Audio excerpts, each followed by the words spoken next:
KSL's top story, and it is breaking news. A man is now facing more than a dozen charges for shooting his neighbors and shooting at responding officers in South Ogden last week. Police say 45-year-old James Rios told them he shot his neighbors because they went outside after he told them not to. He was eventually taken into custody by a SWAT team. He now faces charges for aggravated attempted murder and felony discharge of a firearm. An early morning shooting near East High School in Salt Lake City has homicide detectives trying to sort out what happened. We begin our team coverage with KSL News Radio's Eric Cabrera, who has the latest. Eric? Maria, around 5 a.m. near 700 South and 1300 East, the calm of a typical Salt Lake City neighborhood was broken by police lights and crime scene tape. Much of the investigation is centered on the parking lot of the 7-Eleven along 13th East, where officers are combing through evidence. This block also includes familiar landmarks, including the McGillis School West Campus and a nearby church, and police say East High School around the corner and other schools in the area are operating as normal, and they don't believe there's a threat to the public. The suspected shooter is in custody.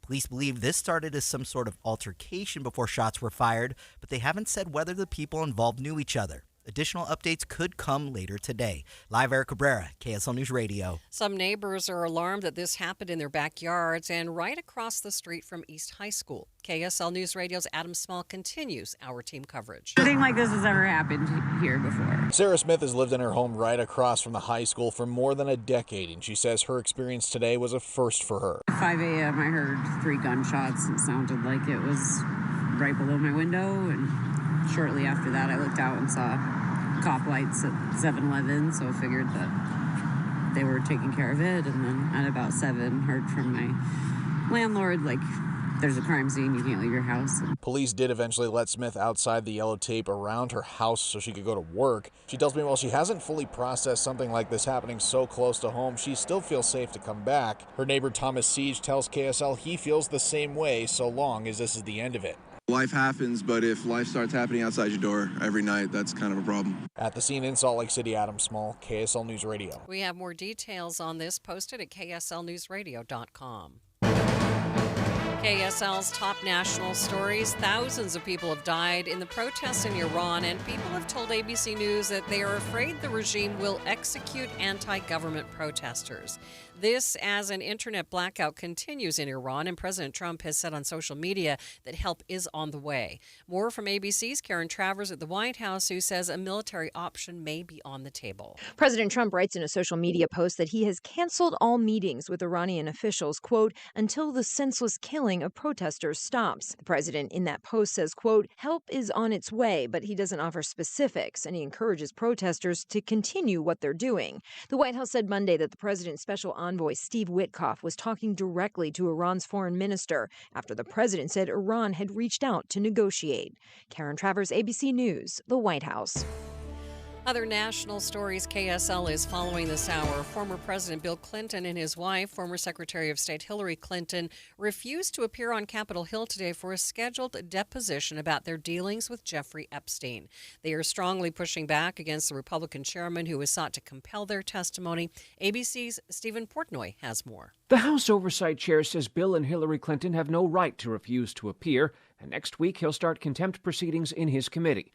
The former president and former Secretary of State respond in a 3.5-page open letter, saying Chairman James Comer's subpoena is legally invalid.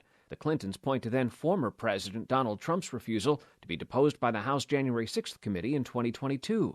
The Clintons say if Comer pursues contempt proceedings, they'll forcefully defend themselves. The Clintons say they have little information on Epstein to share.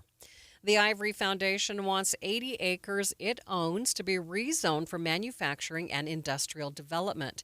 KSL News Radio's Tammy Kikuchi reports neighbors are against the request. The property in the northwest quadrant of Salt Lake City is comprised of wetlands that millions of birds use, and if it's developed, those birds could go extinct. That's according to Dita Seed, Utah representative for the Center for Biological Diversity. She calls the area irreplaceable. Once a community upzones the property, it gives away its power with regard to negotiating how that property gets used. Seed says residents claim the city promised to retain natural open space, including the Ivory property. She says nearby duck clubs also fear the impact of the industrial use. Salt Lake City Planning recommends approval of the upzone. The city council will have the final say. Tammy Kikuchi, KSL News Radio. There is now a website showing the amount of dust exposure communities around the Great Salt Lake will get depending on how full the lake is.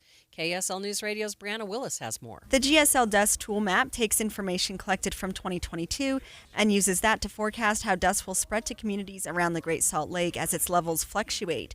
Researchers say they created this tool to help policymakers see a target level for the lake, as visualizing the data on the map to see how it can affect communities is more impactful than looking at a spreadsheet.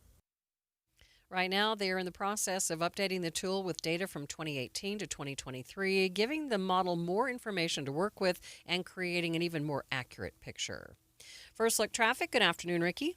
Good afternoon, Maria. We still have the cleanup of a crash in Tooele, southbound SR 36 Main Street at 2000 North. Ricky Meese in the KSL Traffic Center. KSL News Time, 12:06. Is your financial advisor offering you up to a 30% upfront bonus? Or are they promising you up to 10% growth per year, all for your retirement income? If not, then you need to come to Trajan Wealth. I'm Jeff Jr., founder of Trajan Wealth. If you have a plan to retire within the next 10 years, don't wait only to find out it's too late. I've seen hardworking folks like you retire only to be required to go back to work, all because their advisor told them guarantees like these were too good to be true. They're not. That's up to $30,000 upfront or up to $10,000 per year on $100,000, all guaranteed for retirement income. Don't keep working when you're supposed to be retired, and don't let any financial advisor tell you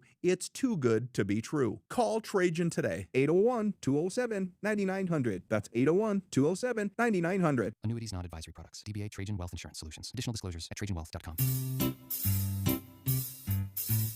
1-877 Cards for Kids. KARS Cards for Kids. 1-877 Cards for Kids. Donate your card today. 1-877 Cars for Kids. KARS Cars for Kids. 1-877 Cars for Kids.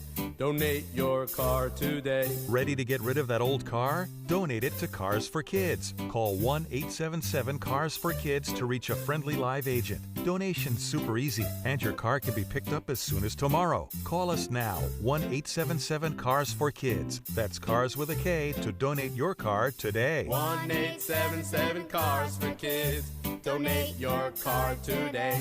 Did you know you can donate real estate too? Go to carsforkids.org. That's carsforkids.org.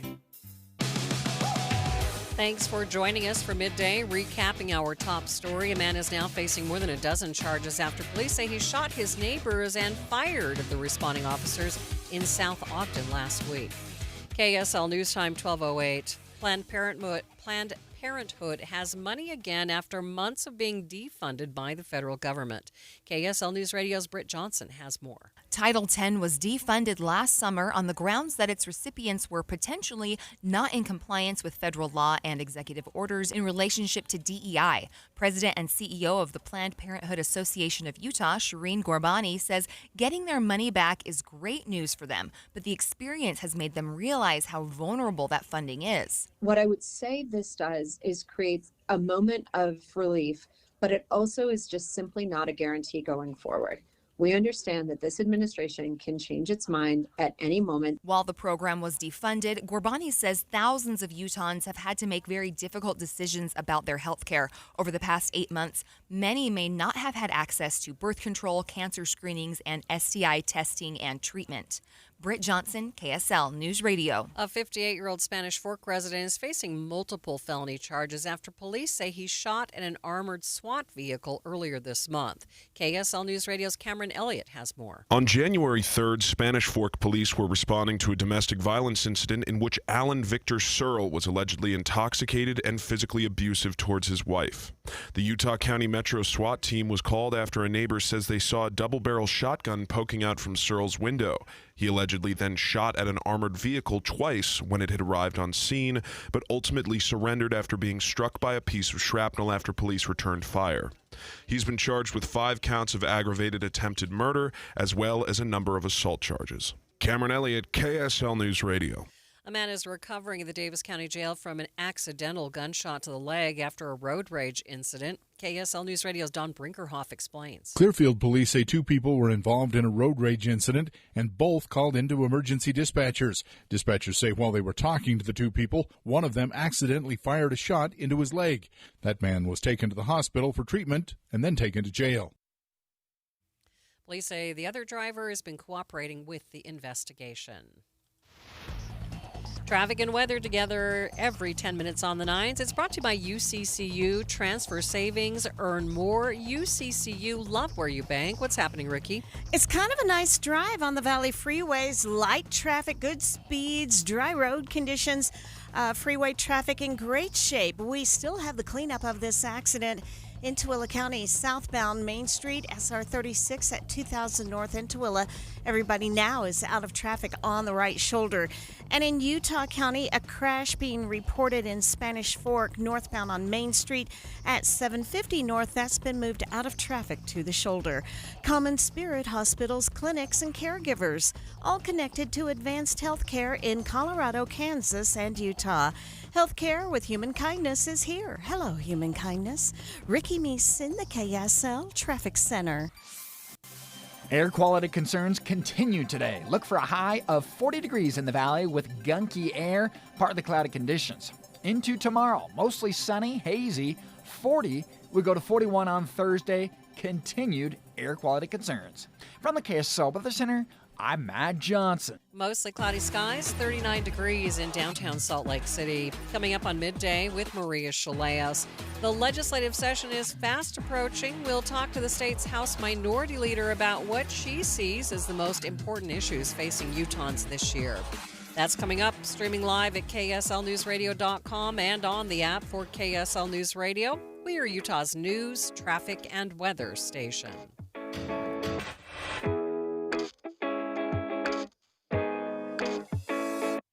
When you're making resolutions for the new year, have you ever thought of making a resolution to get a new metabolism? So that your body is burning fat more naturally? I used to have a terrible metabolism because I didn't know what to eat or when to eat it until I did SOTA weight loss. I let go of 37 pounds, and now my metabolism works for me. I let go of 70 pounds in 5 months, and it was so nice because once that metabolism changes, the things that affected you more regularly don't affect you anymore.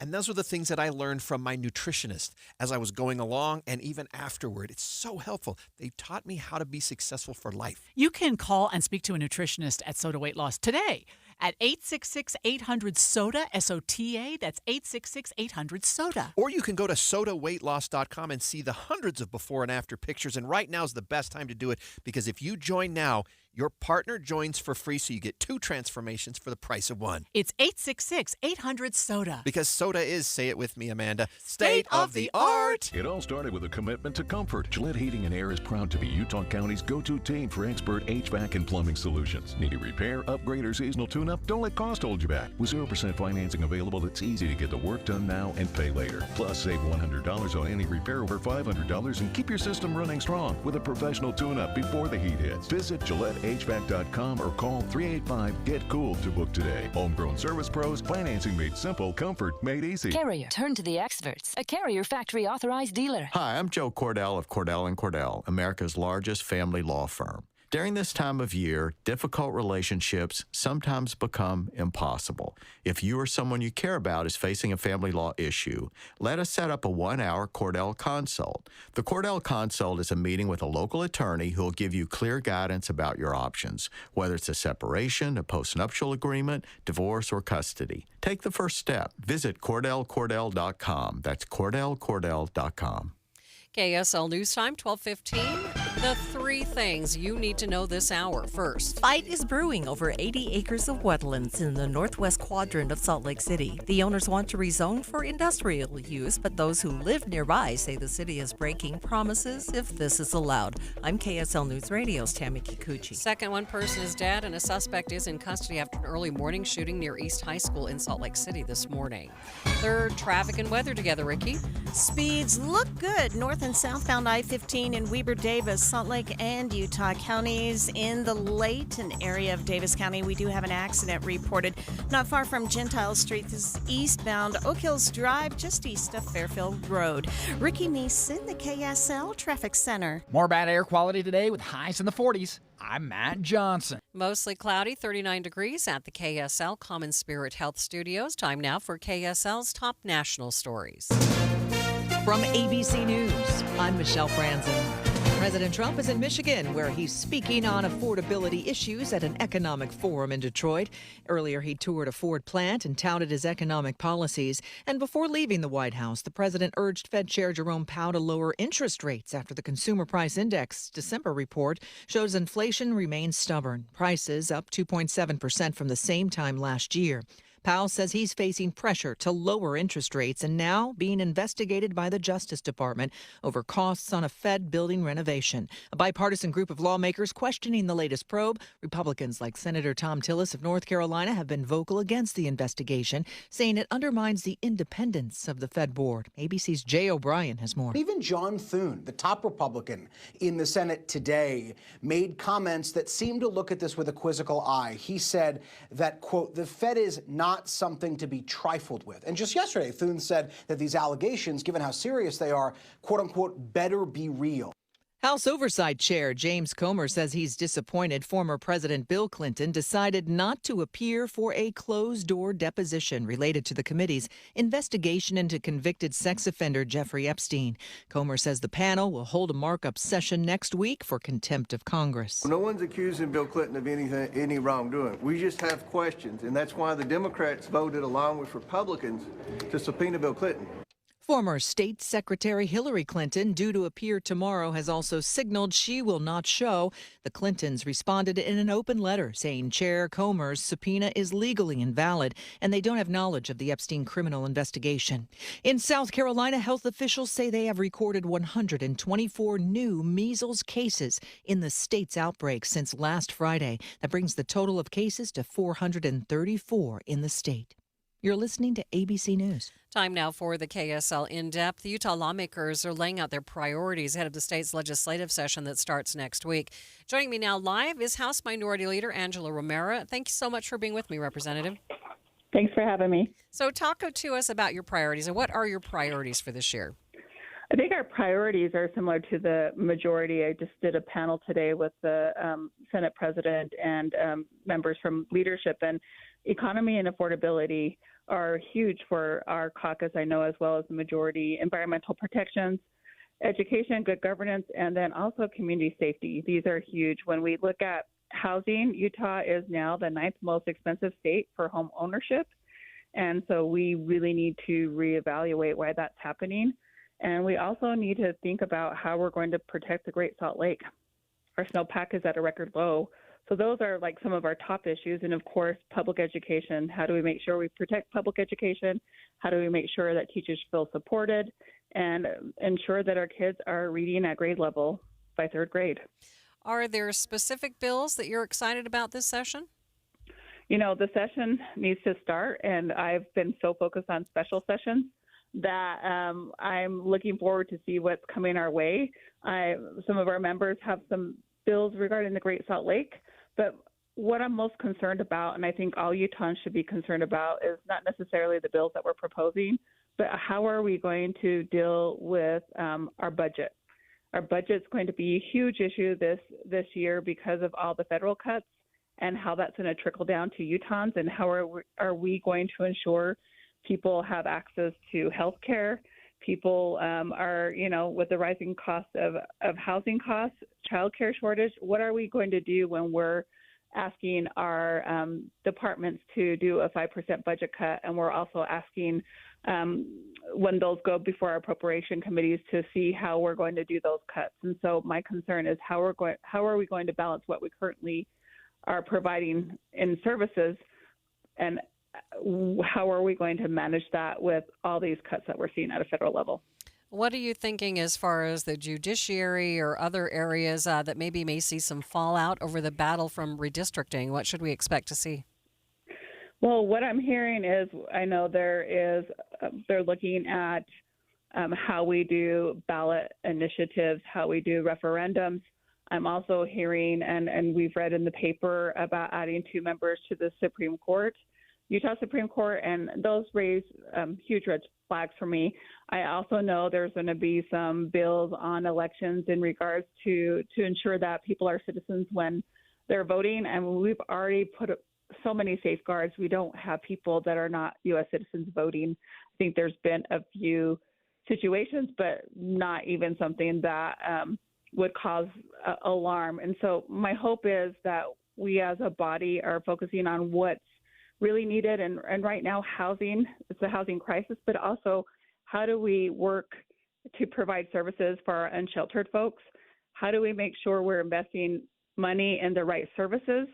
And how do we, as the state, the county, and the city and different municipalities all work together to ensure that we're being compassionate and we're providing people with the wraparound services they need to be independent, or how do we make sure that there are services for those individuals that might need long-term care? We appreciate your time. Thanks so much for being with me today. Yeah, thank you. Bye. Live on the KSL Newsline, that is House Minority Leader Angela Romero. Let's get you up to date with the drive, traffic, and weather. It's brought to you by UCCU. Supercharger savings at uccu.com. Here's Ricky Meese. Looking good on the Valley freeways and our main secondaries. No accidents, no delays. In Utah County, we have a crash blocking a right lane of traffic. This is northbound on Main Street in Spanish Fork prior to 8th North. That right lane is blocked, but no big delays. And then out to the west, an accident southbound SR 36 Main Street in Tooele County. Near 200 North, the vehicles are out of traffic on the right shoulder, and earlier backups have cleared. New year, new home ideas. The South Jordan Home Show is this weekend at the Bastion Agri Center. Meet local contractors, explore the latest in home improvement, and save time and money. Free admission and parking. Details at southjordanhomeshow.com. Ricky Meese in the KSL Traffic Center. KSL 7-day forecast. High pressure in control, and so is the inversion.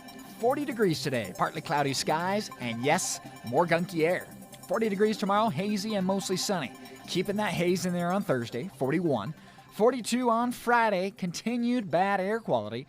There is a chance for a bit of an alleviation, potentially, on Saturday. 40 degrees, still calling for haze. We keep that haze in the forecast Sunday and Monday with highs right around 43. From the KSL Weather Center, I'm Matt Johnson. It's mostly cloudy in downtown Salt Lake City, 39 degrees, and the 7-day forecast is brought to you by Performance Automotive Bountiful. A quick check of the markets at this hour. The Dow is down by nearly 400 points, 0.75%. A complete update of your money news is coming up next.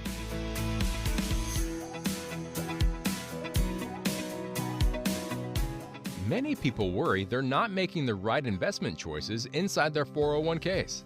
Did you know that you might have a little-known opportunity to add some additional investment choices to your 401k and get the help and recommendations you've been looking for? This exciting feature is called a self-directed brokerage window. And the best part? The money still stays within your 401k. Learn how the trusted advisors at Capital Wealth may be able to expand your investment portfolio. To learn more, call or text the word VISIT to 801-877-9800 or go to CapitalWealth401k.com. Improving your 401k might mean the difference of retiring a few years earlier. Let's find out. Schedule your no-cost 15-minute consultation with the Capital Wealth team today. Call or text the word VISIT to 801-877-9800 or go to CapitalWealth401k.com. Advisory services offered through Capital Wealth Advisors, LLC, a state of Utah registered investment advisor. Snapshot from Progressive wasn't created for just anybody. Oh no, we made it for you, gradual breakers. You keep your eyes on the road, so you've seen it all. As long as it all happened directly in front of you, like a Swedish masseuse, your foot knows exactly the right amount of pressure to apply to the brake. That's why your passengers feel totally relaxed with you behind the wheel and occasionally super sleepy. With Snapshot, safe drivers like you get personalized rates based on your driving habits. Sign up today at Progressive.com. Progressive Casualty Insurance Company and Affiliates. Snapshot not available in California or from all agents. Wesley Financial Group is not a law firm. I'm Chuck McDowell, founder of Wesley Financial Group. Did you buy a timeshare because they told you it was a great investment? That's a lie. Most timeshares can be bought online for $1. To find out what your timeshare is worth and to cancel it, call us today and we'll send you our timeshare exit kit free with all your options for cancellation. Call Wesley for your free exit info guide. 800-897-4400. That's 800-897-4400. If you're tired of hot, uncomfortable dress shirts that just don't hold up, sweat stains, stuffy collars, short tails, sound familiar? Meet your new favorite dress shirts from Serve Clothing. The game-changing design features a mesh collar shield that stops sweat stains from ruining your look. Plus, built-in vents keep you comfortable under suits and jackets, no matter the season. You'll love the extra length that stays tucked in and the antimicrobial odor-fighting fabric that keeps you fresh all day. Forget about replacing your dress shirts every 6 months. With Serve Clothing's unbeatable 2-year guarantee, you know your shirt is built to last through the toughest work days in any climate. And giving back is a priority. Last year, Serve Clothing helped to outfit more than 750 missionaries and others in need using a portion of your orders. Don't wait. Serve shirts sold out 4 times last year. Visit serveclothing.com right now to get yours before they're gone. Serve Clothing. Dress shirts that actually serve you. serveclothing.com. Any Hour Services can help you make sure your furnace keeps you warm this winter. Whether you need a tune-up, a repair, or a second opinion about replacing it, call Any Hour Services or visit anyhourservices.com. KSL News Time, 1226. Doctors are calling it a breakthrough. Cancer survival rates have increased dramatically over the years. ABC's Sherry Preston with more on some possible reasons why. First off, says Dr. William Dayhut, Chief Scientific Officer at the American Cancer Society, people started putting out the cigs. Tobacco use and really drives so many cancers. So the fact that 44% of people were smoking in the 60s, like only 11% now, that's dramatic. Another reason for the drop in cancer deaths, better therapies that have been able to double the 5-year survival rate for those with metastatic disease. In fact, 70% of people diagnosed with cancer today are expected to live at least 5 years. Sherry Preston, ABC News.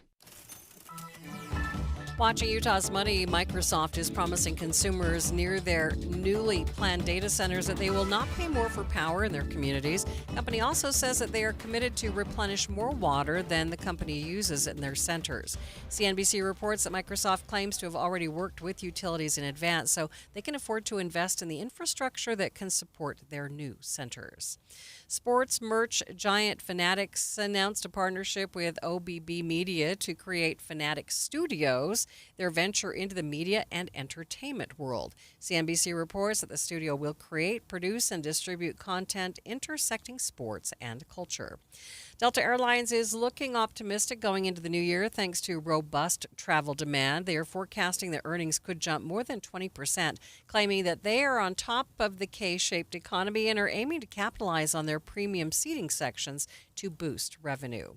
And taking a look at your money at this moment, the Dow is down by 382 points, more than 0.75%, sitting at 49,208. S&P down by 27 points, and the NASDAQ, it's down by 96 points. My friend Joey means well. Always remember that the early bird gathers no moss. But he gets a little confused. You know, you can't make a silk purse out of a wooden nickel.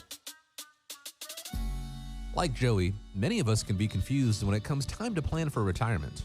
When to take Social Security, how to use that 401k, what about the stock market, taxes, and Medicare? Todd Kim at Galileo Wealth Management can help to simplify retirement planning. His goal is to have you walk into retirement with confidence, not worry, and to address the #1 concern among retirees today, the fear of running out of money. Call Galileo Wealth today for a no-cost, no-obligation meeting to talk about the details of your retirement. 385-247-7000. It's 385-247-7000 or online, GalileoWealth.com. And remember, one man's trash is thicker than water. Of course, water's not thick at all, it's watery. Join KSL News Radio's Amanda Dixon this Friday from 3 to 5 at the Salt Lake NPS store at 1600 Empire Road, npsstore.com. Traffic and weather together. It's brought to you by UCCU. Transfer savings, earn more. UCCU, love where you bank. What's happening, Ricky? We have had kind of a quiet drive on all the Valley freeways. In fact, good speeds remain north and southbound I-15 between Ogden and Provo. No accidents, no delays on the other Valley freeways. We're still in the final cleanup of a crash in Tooele County, southbound SR 36 Main Street at 2000 North. Those vehicles are over to the right shoulder. All lanes are open. Dave's Bernina in St. George and Provo has incredible pricing on new Bernina floor models with 5-year warranties. 25% off all Bernina cabinets and furniture. Great financing offers. Ricky Meese in the KSL Traffic Center. Calling for partly cloudy skies up above today and haze down below. Highs will top in the low 40s. More haze tomorrow, 40 degrees, mostly sunny. We'll go to 41 on Thursday, hazy sunshine. From the KSL Weather Center, I'm Matt Johnson. And right now, mostly cloudy, 39 degrees downtown. You're listening to Midday with Maria Shilaos on KSL News Radio, 102.7 FM and 1160 AM. Good afternoon. KSL News Time, 1230. KSL's top story. The United Way of Utah previewed many of their priorities for the year at a panel that was hosted this morning. KSL News Radio's Cameron Elliott has more. The United Way of Utah made their priorities clear to legislators ahead of the beginning of this year's legislative session. Among them are improved. The United Way of Utah made their priorities clear to legislators ahead of the beginning of this year's legislative session. Among them are improvements to education, health, and economic mobility for children and families across Utah. Senate Minority Leader Luz Escamilla laid out the priorities in her constituency. I mean, the decisions are very basic, right? Is what do we do? Do we pay rent or do we have childcare? And food security right now, at least in my district from a survey that's been done, is the number one issue. Food insecurity among Utah families is one of the number one issues the United Way says they seek to tackle. Cameron Elliott, KSL News Radio. KSL's top national stories. New inflation numbers are out today that show that consumer prices rose by about 0.3 of a percentage point in December. That's compared to November. Consumer Price Index shows that prices are up overall by 2.7% in December compared to last year. More now from ABC's Elizabeth Schulze. When you kind of look into the details of this report, you do still see why there's a lot of consternation from households when it comes to where prices are going up. Utilities are a main factor. We do still see grocery prices rising. Rent is going up, but not quite as much as it has. That is really good news for households who've seen stubbornly high rent prices. It's in line with expectations, but shows that prices are still high in many categories, especially certain groceries like coffee and beef. This comes as many Republicans continue to speak out against the DOJ probe into Fed Chair Jerome Powell. House Speaker Mike Johnson says this is a serious allegation. Chairman Powell's an individual. He is not the Fed. He's the chair of the Fed, okay? And it's a serious allegation if he was not truthful in testimony to Congress. That is not a congressional investigation. That's a DOJ investigation. We have to let that play out. Powell says he's the target of a criminal probe related to what he told Congress about a renovation of the Fed's headquarters. The White House insists that the president didn't direct the DOJ to act, but President Trump has continued to call Powell incompetent. He's billions of dollars over budget, so he either is incompetent or he's crooked. I don't know what he is, but he certainly doesn't do a very good job. Former Fed chairs have called this an unprecedented attempt to undermine the Fed. A local expert says the investigation into Federal Reserve Chair Jerome Powell could undermine the country's economy. KSL News Radio's Alexandria Bonilla reports. The Federal Reserve needs to be independent. That's what Zions Bank senior economist Robert Spenlove tells Inside Sources. The Federal Reserve needs to be focused on their dual mandate. They need to be focused on inflation and employment.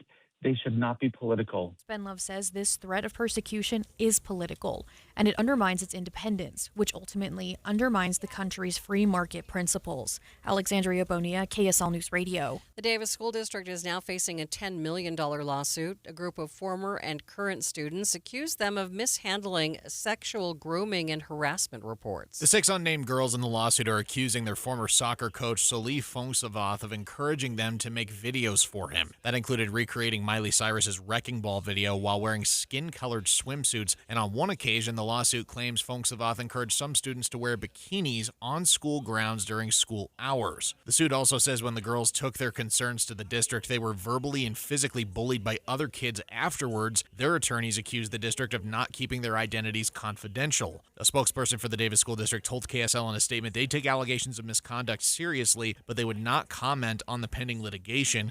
KSL's also reached out to Fongsavath directly via email, but we have not received a response. Adam Small, KSL News Radio. A Utah school teacher has filed a lawsuit against the Utah Education Association saying that they have been misleading members about how their union fees are used. KSL News Radio's Brianna Willis has more. The lawsuit says there are 6 instances in the past year when UEA stated their fees are not used for political activities while donating to organizations that promote political causes. American Fork teacher Cole Kelly tells the Deseret News it's important for teachers to know what their money is used for. The suit points to a requirement that union members join the National Education Association, an organization the suit says supports Emily's List, a Democratic committee. Today marks the 30th anniversary of the Amber Alert. That alert has been credited with saving thousands of children's lives over the last 3 decades. Just under 1,300 children have been found from the Amber Alerts going out. So that success rate is great for the children and for law enforcement that are looking for the children. If you have seen an Amber Alert many times, they're found within an hour of the Amber Alert going out. But Missing in America Network's founder, Rhonda DeCare, says nationwide statistics are hard to find at any given time because not all children who go missing are reported to national organizations.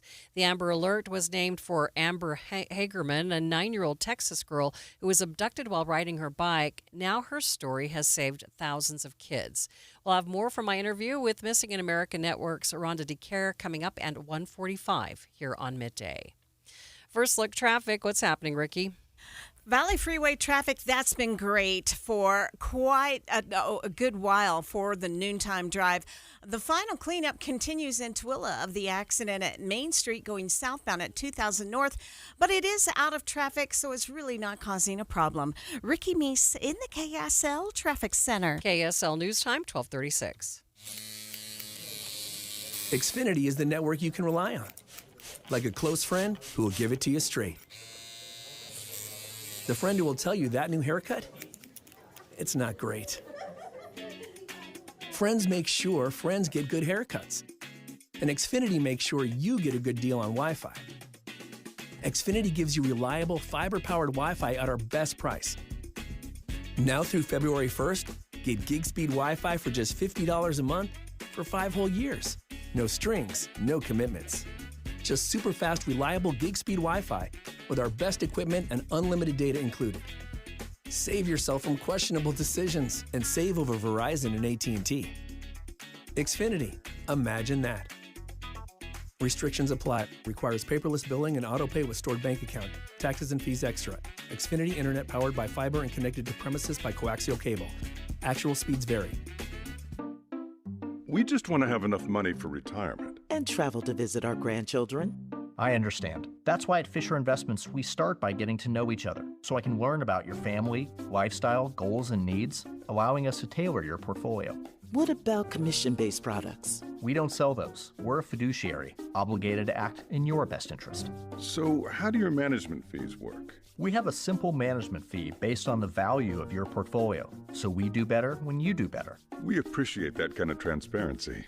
We also check in with you regularly to keep you up to date on the markets and your portfolio. What other services do you offer? As a client, you have access to resources on investing, financial planning, estate planning, Social Security, Medicare, and more. Wow, it sounds like Fisher Investments has everything we need. At Fisher Investments, we're clearly different. Learn more at FisherInvestments.com. Investing in securities involves the risk of loss. Thank you for joining us for Midday, recapping our top story. Next week, Utah lawmakers will descend on the Capitol to accomplish their legislative priorities for the year. Among the issues they will tackle are homelessness, education, and affordability. KSL News Time, 1238. A new program is offering farming education to refugees. Jace Farnsworth with the Utah Department of Agriculture says they have teamed up with the Utah State to offer hands-on classes where refugees can plant and harvest their own food as well as use it as a source of income. Right now they're trying to put a little fruit stand or vegetable stand up so the refugees could sell their leftovers that they're not going to use and then gain some money that way. Farnsworth says this program not only helps teach self-reliance, but participants gain a community of others who are learning and working alongside them. Air quality continues to be a problem along the Wasatch Front today because of the latest inversion. Air quality is in the moderate category across the Salt Lake Valley. And KSL meteorologist Matt Johnson says it won't get much better this week. Unfortunately, forecasting this inversion to stick around through at least Friday. Potentially some alleviation from some of the smog as we head into Saturday and Sunday. Matt says air quality indexes will reach some of the highest levels in the nation. Next time you're skiing at Alta Ski Resort, archaeologists want you to know that you are recreating on top of an old silver mining town. KSL News Radio's Reagan Edelman explains. Back in August, Alta Resort and the Forest Service were working on a piping project and somewhat unintentionally stumbled upon material from what once was a mining town. Under all that snow is an archaeology site rich in artifacts and history, some of which date back to the gold rush and as far back as the 1800s. We did little test trenches that were about 6 feet apart, about 4 feet deep, recovered the artifacts, got them secure. That's a Utah public archaeologist, Ian Wright. He says that they found things like bullets, leather hats, alcohol, and even international items brought by travelers seeking a fortune through mining, some of which will find a new home at the Museum of Utah. I'm literally skiing down the center of a Wild West town where there were shootouts, where people were living, trying to make a job. Hard rock mining isn't easy, and just kind of going, this just adds so much to my recreational experience here. Wright says that he hopes that knowledge will add to other people's experience as well, and that people will take care as they enjoy the mountain. Reagan Edelman, KSL News Radio. Traffic and weather together. It's brought to you by UCCU. Supercharger savings at uccu.com. Here's Ricky Meese. We have a good-looking drive on I-15, 215, I-80, and the 21st South Freeway. Light traffic, good speeds, dry road conditions. It's kind of a pretty day for a drive if you're headed up to the higher elevations, and no problems on I-80 in Parley's Canyon, Big or Little Cottonwood, Provo Canyon, Highway 189, or on I-84 going through South Weber and on over to Mountain Green and Morgan. If you are traveling in Tooele County, we do have the final cleanup of a small accident southbound SR 36 Main Street at 2000 North. Those vehicles are out of traffic to the right shoulder, but once they need to get the crash completely cleared, they may need to block that right lane once again in order to pull out into traffic safely. Put your energy into the fight song, not fighting for parking. You win when you take UTA to the game. Plan your trip at rideuta.com. Ricky Meese in the KSL Traffic Center. We're still looking at an ocean of pollution along the Wasatch Front today. Highs will top in the low 40s under that inversion, partly cloudy skies. 24 overnight. We'll go to 40 degrees tomorrow afternoon, mostly sunny and hazy. More bad air quality as we head into Thursday, 41. From the KSL Weather Center, I'm Matt Johnson. And it's mostly cloudy, 39 degrees in downtown Salt Lake City. Coming up on Midday, what do you do if you're approached by ICE? What are your rights? We spoke to the ACLU about it. We'll tell you what you need to know. That's coming up, streaming live at kslnewsradio.com and on the app for KSL News Radio. We are Utah's news, traffic, and weather station.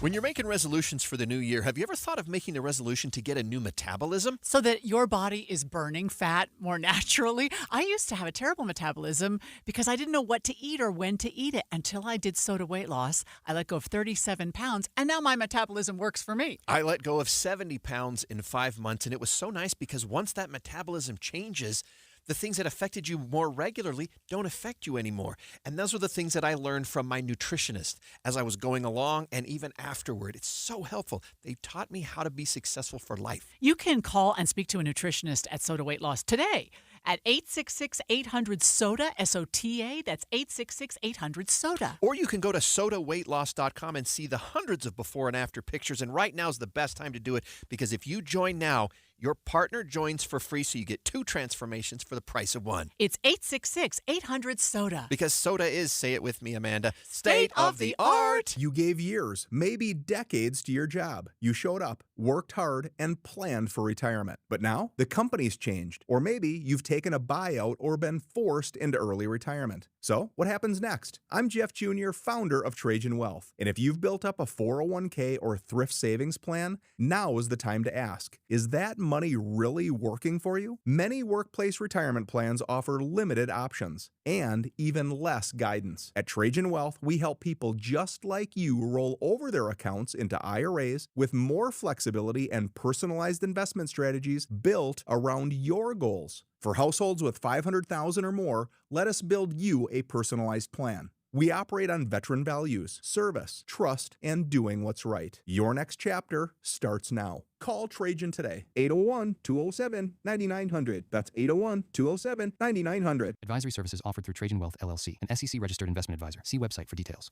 KSL News Time, 1245. The 3 things you need to know this hour. First, state and local leaders had their annual breakfast panel this morning to discuss what they want to see from the 2026 general session that begins a week from today.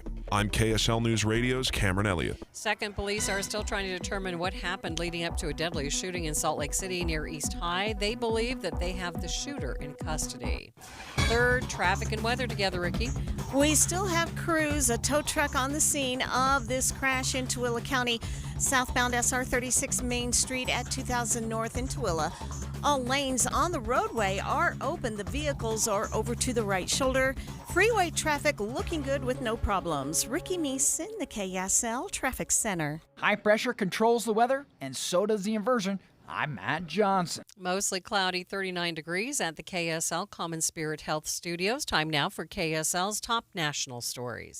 ABC News, I'm Michelle Franzen. The Consumer Price Index, which tracks inflation, shows prices rose 2.7% compared to the same time last year from December. Before speaking at an economic forum in Detroit, the president defended his economic policies. President Trump touted the new inflation figures today, saying there should now be action on interest rates by Federal Reserve Chair Jerome Powell.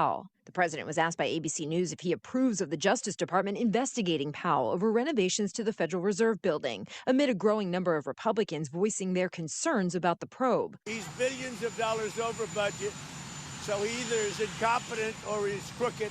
I don't know what he is, but he certainly doesn't do a very good job. Karen Travers, ABC News, the White House. President Trump is urging Americans to leave Iran. It comes amid the regime crackdown on protesters.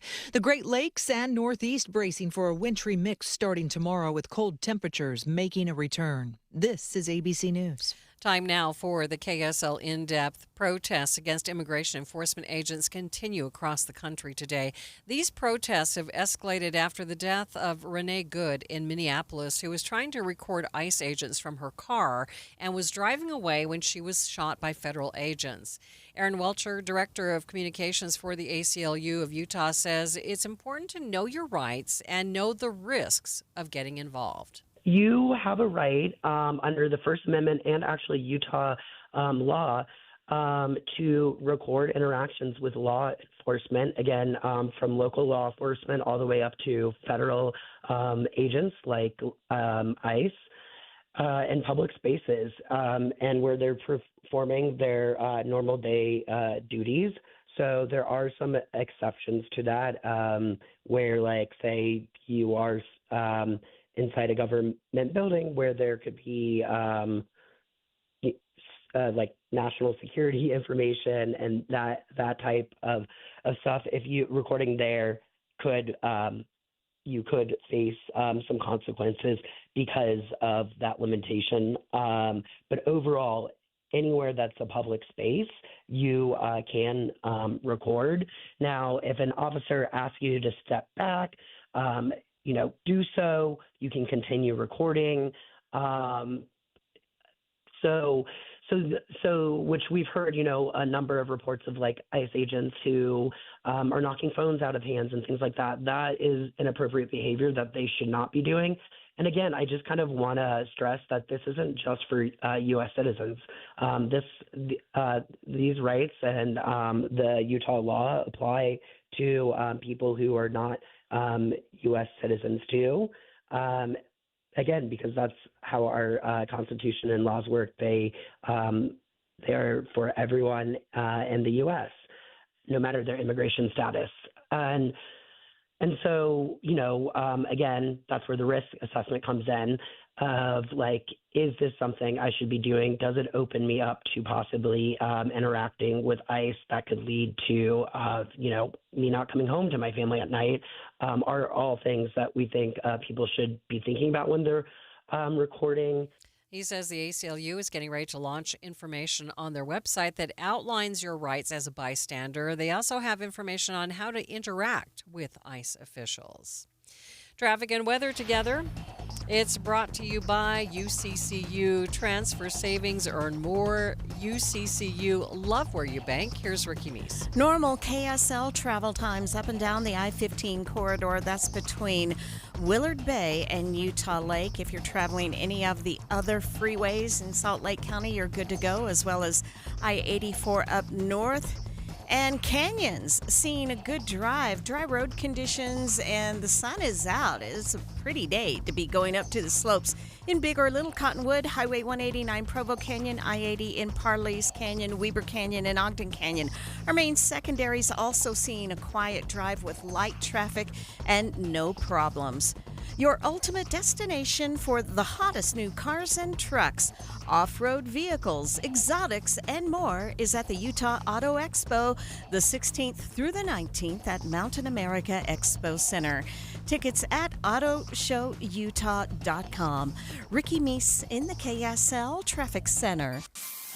KSL 7-day forecast stuck in a rut. Hazy skies today with a high of 40 degrees, partly cloudy up above the inversion. Keeping it hazy tomorrow and even at Thursday, temperatures in the low 40s. A chance for a bit of alleviation as a backdoor cold front could bring some upper-level winds on Friday. 42 in the valley, we won't feel anything, still hazy. Maybe less haze on Saturday, 42. We go to 43 and mostly sunny skies Sunday and Monday. From the KSL Weather Center, I'm Matt Johnson. Mostly cloudy, 39 degrees in downtown Salt Lake City, and the 7-day forecast is brought to you by Performance Automotive Bountiful.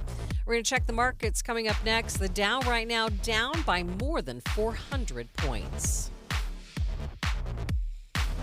What was on your list of things to do in the new year? If one of those is taking off those extra pounds that you've put on, I want to tell you about Salt Lake City Fat Loss. I have lost more than 40 pounds with the help of Salt Lake City Fat Loss.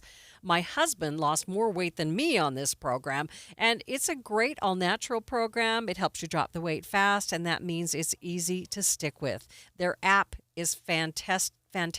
It helps keep you accountable. It gives you great resources, inspiration, and recipes, and also gives you the opportunity to reach out and ask questions at any time you like. This program is less expensive than other programs. You don't have to pay for a nutritionist. You don't have to pay for breakfast bars. And it's a perfect time to start because due to the overwhelming demand, Salt Lake City Fat Loss has extended their huge New Year's sale over 20% off for a limited time only. You don't want to wait on this one. Whether you want to look better, feel better, boost your energy, or just be more confident, take a look at this program. It is a great one. I lost more than 40 pounds. Many of their clients lose up to a pound per day.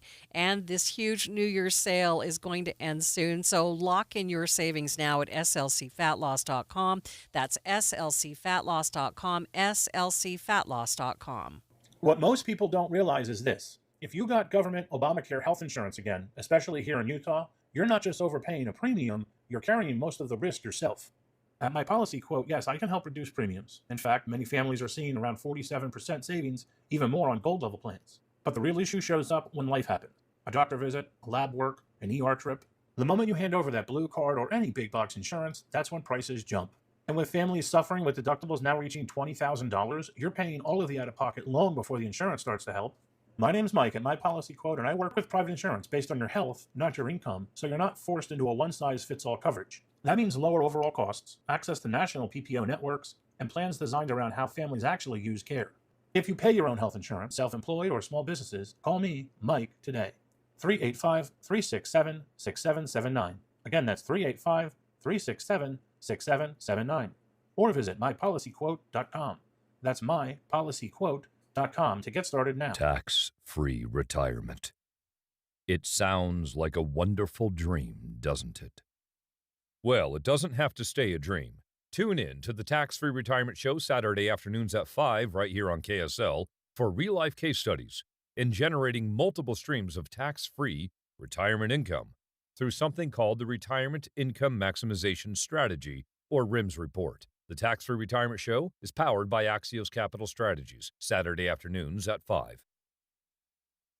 KSL News Time 12:54. President Trump is in Detroit today, where he toured a Ford plant. While on the tour, the president also says he sees no benefit for the U.S. to stay in the USMCA, the trade agreement with Mexico and Canada. No real advantage to us. It's irrelevant to me. Canada would love it. Canada wants it. They need it because we don't need Canada product. That's the thing. You know, I want to be a nice person, but we don't need. I want to build the cars here, not in Canada. The president also touted his economic policies, although the latest figures from the Labor Department show inflation still is stubbornly high in many categories, including certain grocery items and utilities. Watching Utah's Money, President Trump has announced that he will be imposing a 25% tariff on countries that continue to do business with Iran. This is a continued escalation against the country, which has seen hundreds of protesters killed as the country faces deepening economic crises. South Korea's agriculture ministry says that they may be able to power 38,000 homes by 2030 off solid fuel made with animal manure. UPI says the project is aimed at improving renewable energy use in rural areas while reducing odor complaints. Grocery chain Wegmans has announced that they have started using facial recognition technology in their stores to curb shoplifting. A sign was posted in the window of their New York locations disclosing the use of biometric data, which has caused an outcry from customers who say they don't feel comfortable having their data collected without their consent. And your money at this moment, the Dow is down by 393 points, sitting at 49,197. S&P down by 22. The NASDAQ down by 57 points. Tired of hearing scary radio ads about the IRS? Tax Relief Advocates is different. TRA is here to tell you that if you owe money to the IRS, whether it's $5,000 or $500,000, we have a solution. TRA can eliminate or reduce what you owe to the IRS with zero risk to you. We have over 1,000 5-star reviews on Google and an A+ with a BBB. End your tax nightmare today by visiting TRA.com or call 800-583-6681. That's 800-583-6681. Wesley Financial Group is not a law firm. I'm Chuck McDowell, founder of Wesley Financial Group. Did you buy a timeshare because they told you it was a great investment? That's a lie. Most timeshares can be bought online for $1. To find out what your timeshare is worth and to cancel it, call us today and we'll send you our timeshare exit kit free with all your options for cancellation. Call Wesley for your free exit info guide. 800-771-1300. That's 800-771-1300. Getting help with plumbing repairs is easier than you think. All you have to do is call Any Hour Services or schedule an appointment at anyhourservices.com. No one helps more homeowners than Any Hour Services. Over the years, you've brought opioids into your home. They helped when you were in pain, and you held on to them just in case. But holding on to opioids puts your family at risk. Learn more at www.fda.gov/drug disposal. More than 50 million Americans suffer from a form of mental illness. And Utah isn't immune, with nearly 1 in 3 people dealing with anxiety, depression, or another form of mental illness. But there's hope. We can all take action to keep ourselves and our loved ones safe. That's why KSL has teamed with the Huntsman Mental Health Foundation to bring you hope and help you thrive. It's Healthy Mind Matters. Find out more at healthymindmatters.com. Thinking about retirement? Make sure a My Social Security account is a part of your plan. A My Social Security account gives you secure access to your personal earnings history and benefit status. You can find out if you're eligible to receive benefits, compare retirement benefit estimates at different ages or dates, view spousal benefit estimates, and more. Plan for your future. Open a My Social Security account at ssa.gov/myaccount. Social Security, securing today and tomorrow. Produced at U.S. taxpayer expense. Traffic and weather together. It's brought to you by UCCU. Supercharge your savings at uccu.com. Ricky? Wrapping up our noontime drive on a quiet note, Valley Freeway traffic in great shape, no accidents or delays. Our main secondaries also seeing a quiet drive. Even the downtown city streets, you're going to see a good commute on those road surfaces with no problems reported. Ricky Meese in the KSL Traffic Center. Taking a look at the forecast for the Wasatch Front, we are pretty much stuck in this. We're going to pretty much stay this way for the next 7 days without a chance of precipitation and temperatures staying in the low 40s. And that means that inversion is going to stick with us. And Matt saying earlier that possibly a chance that the wind could blow it out on Friday. But other than that, we're pretty much stuck in the inversion right now. 39 degrees downtown.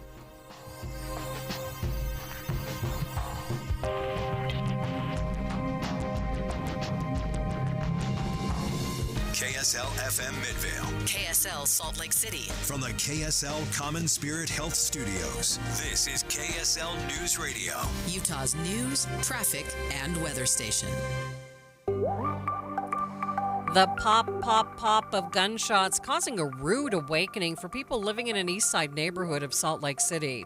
Those living nearby in a state of shock today. That people feel emboldened to steal people's stuff and people feel emboldened to shoot people over a thing, and that's like the world we live in. It's just people shooting people. The time is 1 o'clock on Tuesday, January 13th. It's midday. I'm Maria Shilaos. Coming up, one person killed, another in police custody. We will get updates on the shooting in just a moment. Also this hour, through Thursday, maybe even Friday, air quality will likely worsen. Gunk in the air across the Wasatch Front today, coming just as the EPA makes major changes in how they determine the impact of environmental regulations. We'll go in depth on those changes coming up at 1:30. But first, our top stories. The man accused of shooting his neighbors and shooting at responding officers in South Ogden last week is now facing more than a dozen charges, including aggravated attempted murder and felony discharge of a firearm. Police say 45-year-old James Rios told them he shot his neighbors because they went outside after he told them not to. He was eventually taken into custody by a SWAT team. Our top national story from ABC News. At least 2,000 people have now died in protests in Iran. More from ABC's Patrick Reevell, who says there's also an internet blackout in the country. In Iran, meanwhile, the blackout there continues, the internet blackout, which makes it still very difficult to know for sure exactly what is going on there. But the authorities have eased restrictions slightly so that phone calls have been possible, which means some information has been leaking out. An independent group called the Human Rights Activist News Agency has been tracking the numbers. It says that most of the dead from more than 2 weeks of protests were protesters, and only about 135 were government affiliated. Other national stories KSL is following. A bipartisan group of lawmakers are questioning the investigation into Federal Reserve Chair Jerome Powell. Republicans like Senator Tom Tillis of North Carolina say the probe undermines the independence of the Fed. The charges stem from comments that Powell made about renovations to the Fed headquarters. ABC's Jay O'Brien has more. These allegations come from a member of the House from Florida, Anna Paulina Luna, who made a criminal referral to the Department of Justice, alleging that Powell made false statements in testimony, not to her in the House, not even to her chamber, but to the Senate Banking Committee. Meanwhile, House Speaker Mike Johnson said today that the allegations are serious and everyone should reserve judgment and wait until Powell is proven innocent or guilty. Taking a look at your money at this moment, the Dow is down by 406 points, more than 0.75%, sitting at 49,183. S&P down by 25. The Nasdaq down by 77 points. Traffic and weather is brought to you by UCCU. Transfer savings, earn more. UCCU, love where you bank. Ricky? You are good to go if you're traveling any of the Valley freeways, including I-15 both directions between Ogden and Provo. Main secondary is also pretty quiet at this time. The Good Feet store, supporting you with comfort no matter what the day brings. Find the location nearest you at goodfeet.com. Ricky Meese in the KSL Traffic Center. Forecast calls for the temperatures to stay in the low to mid 40s for the next 7 days. Not a chance of rain or snow in sight. Just inversion in the forecast. Right now, 39 degrees at the KSL Common Spirit Health Studios. The sources where we get our news matters. When you listen to Utah's Morning News, we want you to feel the stories are important to you and trustworthy. This is Amanda Dixon. And I'm Andy Farnsworth. Join us weekday mornings on KSL News Radio. Getting help with electrical repairs is easier than you think. All you have to do is call Any Hour Services or schedule an appointment at anyhourservices.com. No one helps more homeowners than Any Hour Services. In today's digital world, outdated technology can slow you down. You need a partner who keeps you ahead of the curve. At Les Olson IT, we help your business thrive with top-tier office technology, from copiers and IT hardware to advanced IT services and security solutions. With Les Olson IT, you get more than just products. You get solutions, service, and a team that cares. Les Olson IT, empowering businesses with the tools for success. Olson IT. Hi, it's Julie. January is normally a winter wonderland in Logan, but instead we're wondering about winter altogether. Ugh, this weather. It's easy to get stuck in a rut this time of year, so get in your car and escape to Logan for a refreshing change of pace. Get a hotel, swim in the pool, and check out great restaurants that are new to you. Catch Aggie basketball, gymnastics, or hockey, and especially Aggie ice cream. Bull Tracks is my personal favorite, in case you were wondering. Take in a live performance or see a classic flick at the Utah Theater. Throw hatchets, go bowling, or ice skate outdoors. Ski the Beeve and check out their new lodge, or rent snowmobiles in Logan Canyon. Enjoy a sleigh ride through a giant herd of elk. I don't really know if you should pack winter boots or galoshes and an umbrella, but either way, your Logan stay will be packed with fun, great food, and beautiful scenery. Just get here. Check out explorelogan.com/winter, explorelogan.com/winter, explorelogan.com/winter. Thanks for tuning into Midday. I'm Maria Shilaos. Some people living on Salt Lake City's east side had quite the rude awakening early this morning, jolting from bed to the sound of gunshots. It happened about 5 this morning near 800 South and 13th East near East High School. Neighbors living nearby alarmed that this kind of thing happened in their backyards.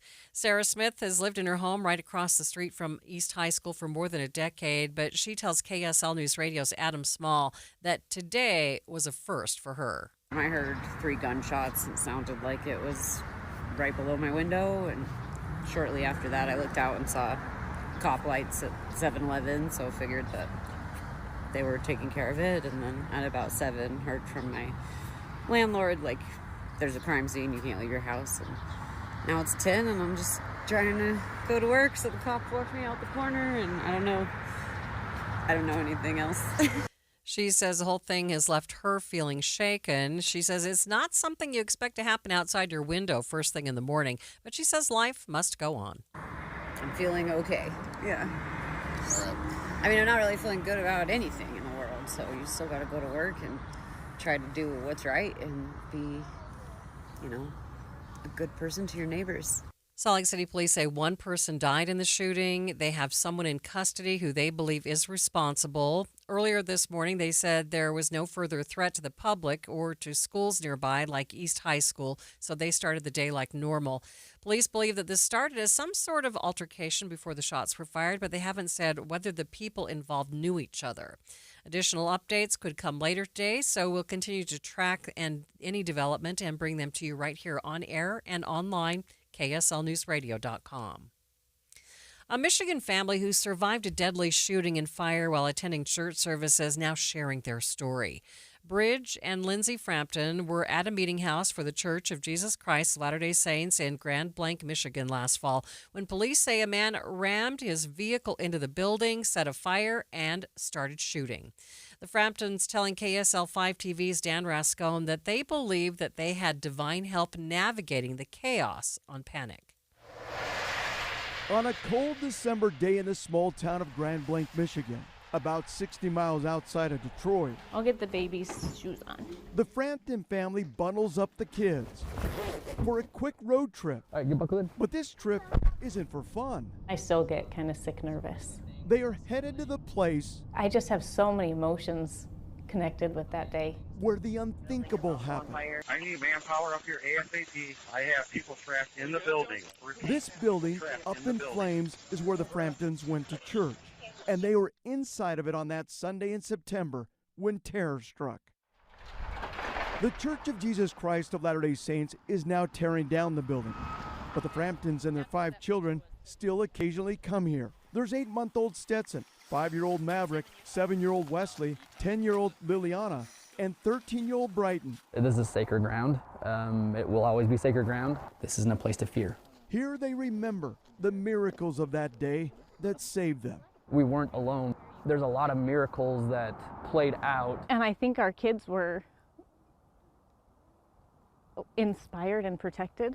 It was about 10:20 on that Sunday morning, September 28th, when Lindsay suddenly saw that truck come right off the road just there and smack right into the building. And then he backed up and ran into it again. That's when she knew it was no accident. Lindsay had come outside the church with little Stetson to get a snack from her van. I saw the gun and I just remember thinking, how is this happening?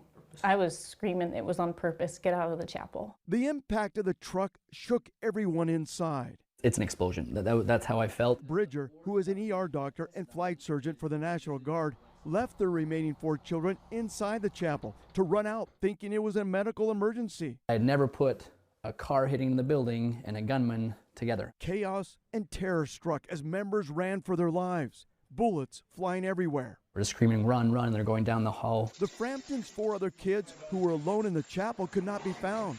That's when miraculously, 5-year-old Maverick shows up at Lindsay's feet. I was literally 2 steps inside that door and Maverick was right in front of me, which is crazy. Then fire broke out and smoke filled the hallways. I look into the chapel and I see the back pews are on fire, and it is a huge raging fire. Yet Bridger felt someone from the other side guiding his moves.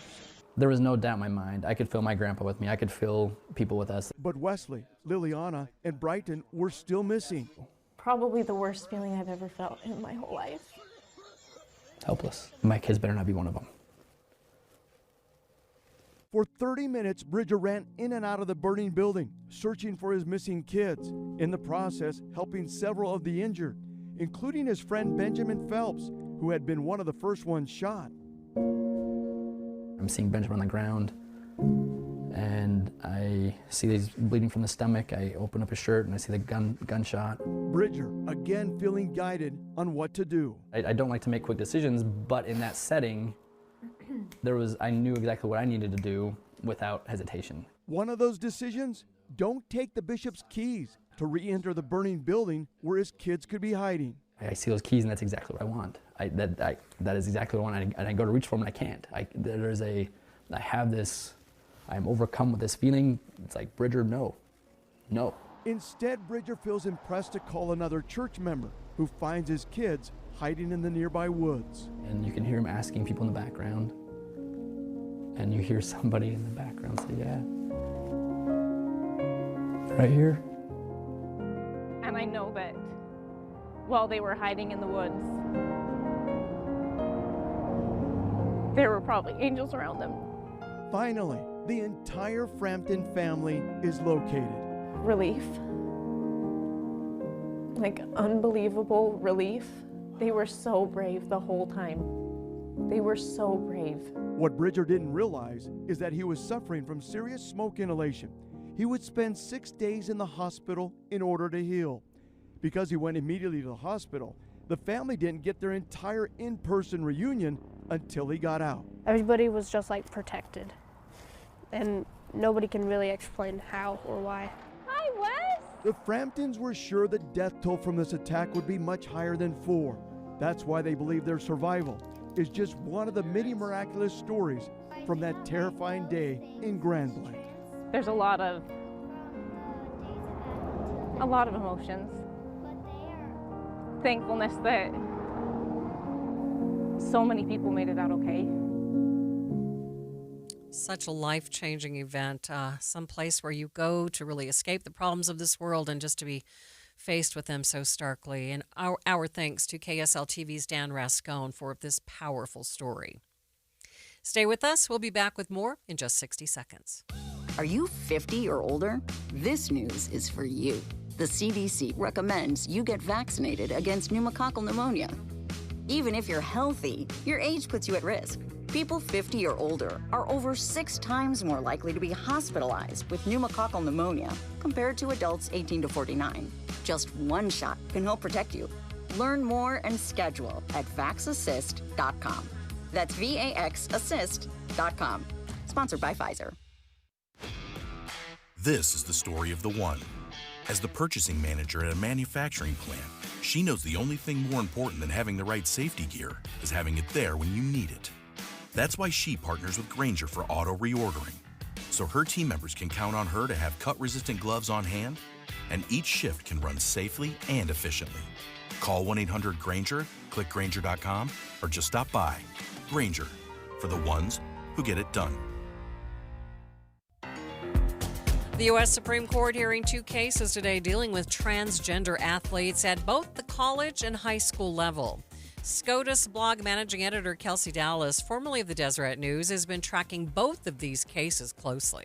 They have just finished hearing about 2 hours of arguments that were based on the Idaho dispute. So a policy there barring transgender women and girls from participating in women and girls sports, a college-level athlete who was able to secure an injunction allowing her to participate in women's sports at the club level at college. This athlete did not make the team, the NCAA level team. And now the court is transitioning to the second case of the morning that comes out of West Virginia. And the athlete there is, I believe, in high school now, but when the case began was in middle school. She tells Inside Sources going into the hearing there wasn't a firm hypothesis on how the justices would rule. But after initial arguments, that might have changed.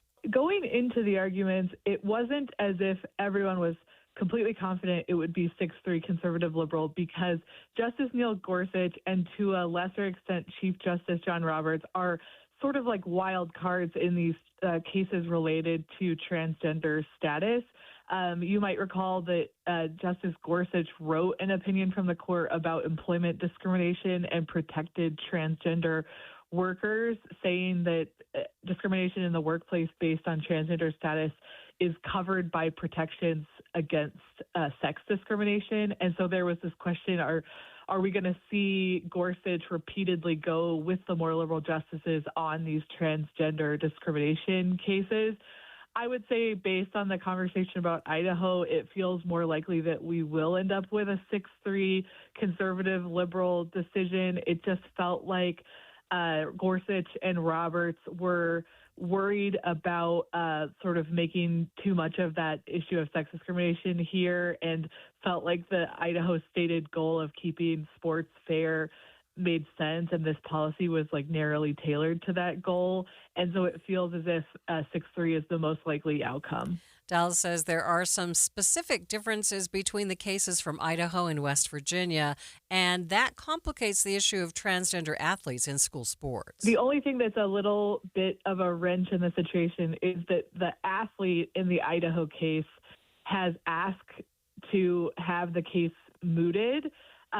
She has said that she does not want to compete in sports anymore. She just wants to focus on finishing college and graduating, will likely graduate this summer.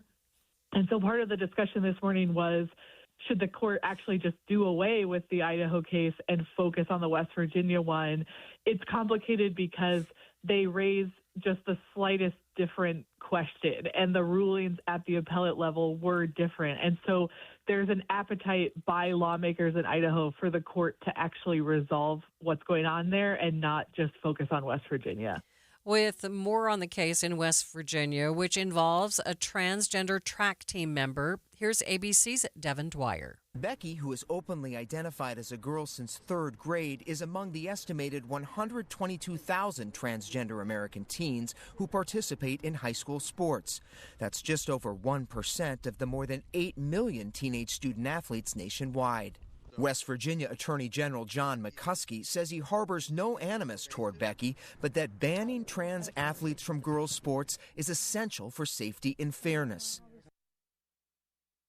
The state of West Virginia is standing firm. They are going to be arguing vigorously today that sex and gender identity are not the same thing. That's the heart of their argument, that nowhere in the law prohibiting discrimination on the basis of sex do they say gender identity. And they also go on to argue that it's simply unfair and unsafe to have transgender girls competing against cisgender girls in girls' sports. During the hearing today, Justice Roberts and Justice Alito pressed ACLU lawyers for a definition to sex, asking if it meant something other than sex assigned at birth. The ACLU lawyer responded saying Congress prohibited discrimination on sex without defining it, just as they did when they prohibited discrimination based on race but didn't define that. Justice Kavanaugh previously coached girls' basketball teams, so many legal insiders are watching to see how he rules and the questions he gives based on his own personal experience dealing with women's sports. New inflation data is out today. Could it help the Fed drop interest rates again? We'll get analysis after the break. But first, it's traffic. It's brought to you by UCCU. Supercharge your savings at uccu.com. Ricky? Really quiet out on the roads. Light traffic on the freeways. No accidents, no delays. Main secondaries also in good shape. You may see a reduced speed limit in construction zones, but overall, no problems reported on your drive. Common Spirit hospitals, clinics, and caregivers, all connected to advanced health care in Colorado, Kansas, and Utah. Healthcare with human kindness is here. Hello, human kindness. Ricky Meese in the KSL Traffic Center. Pizza's here. Oh, great. I'd love some, but I'm worried about my stomach issues. If you're worried about having diarrhea, gas, bloating, stomach pain, or loose, oily stools, it may not just be stomach issues. It could be a condition called exocrine pancreatic insufficiency, or EPI. With EPI, the pancreas doesn't release enough enzymes to break down food, but EPI is manageable. Use the symptom checker on identifyepi.com and talk to your doctor. That's identifyepi.com. Sponsored by AbbVie.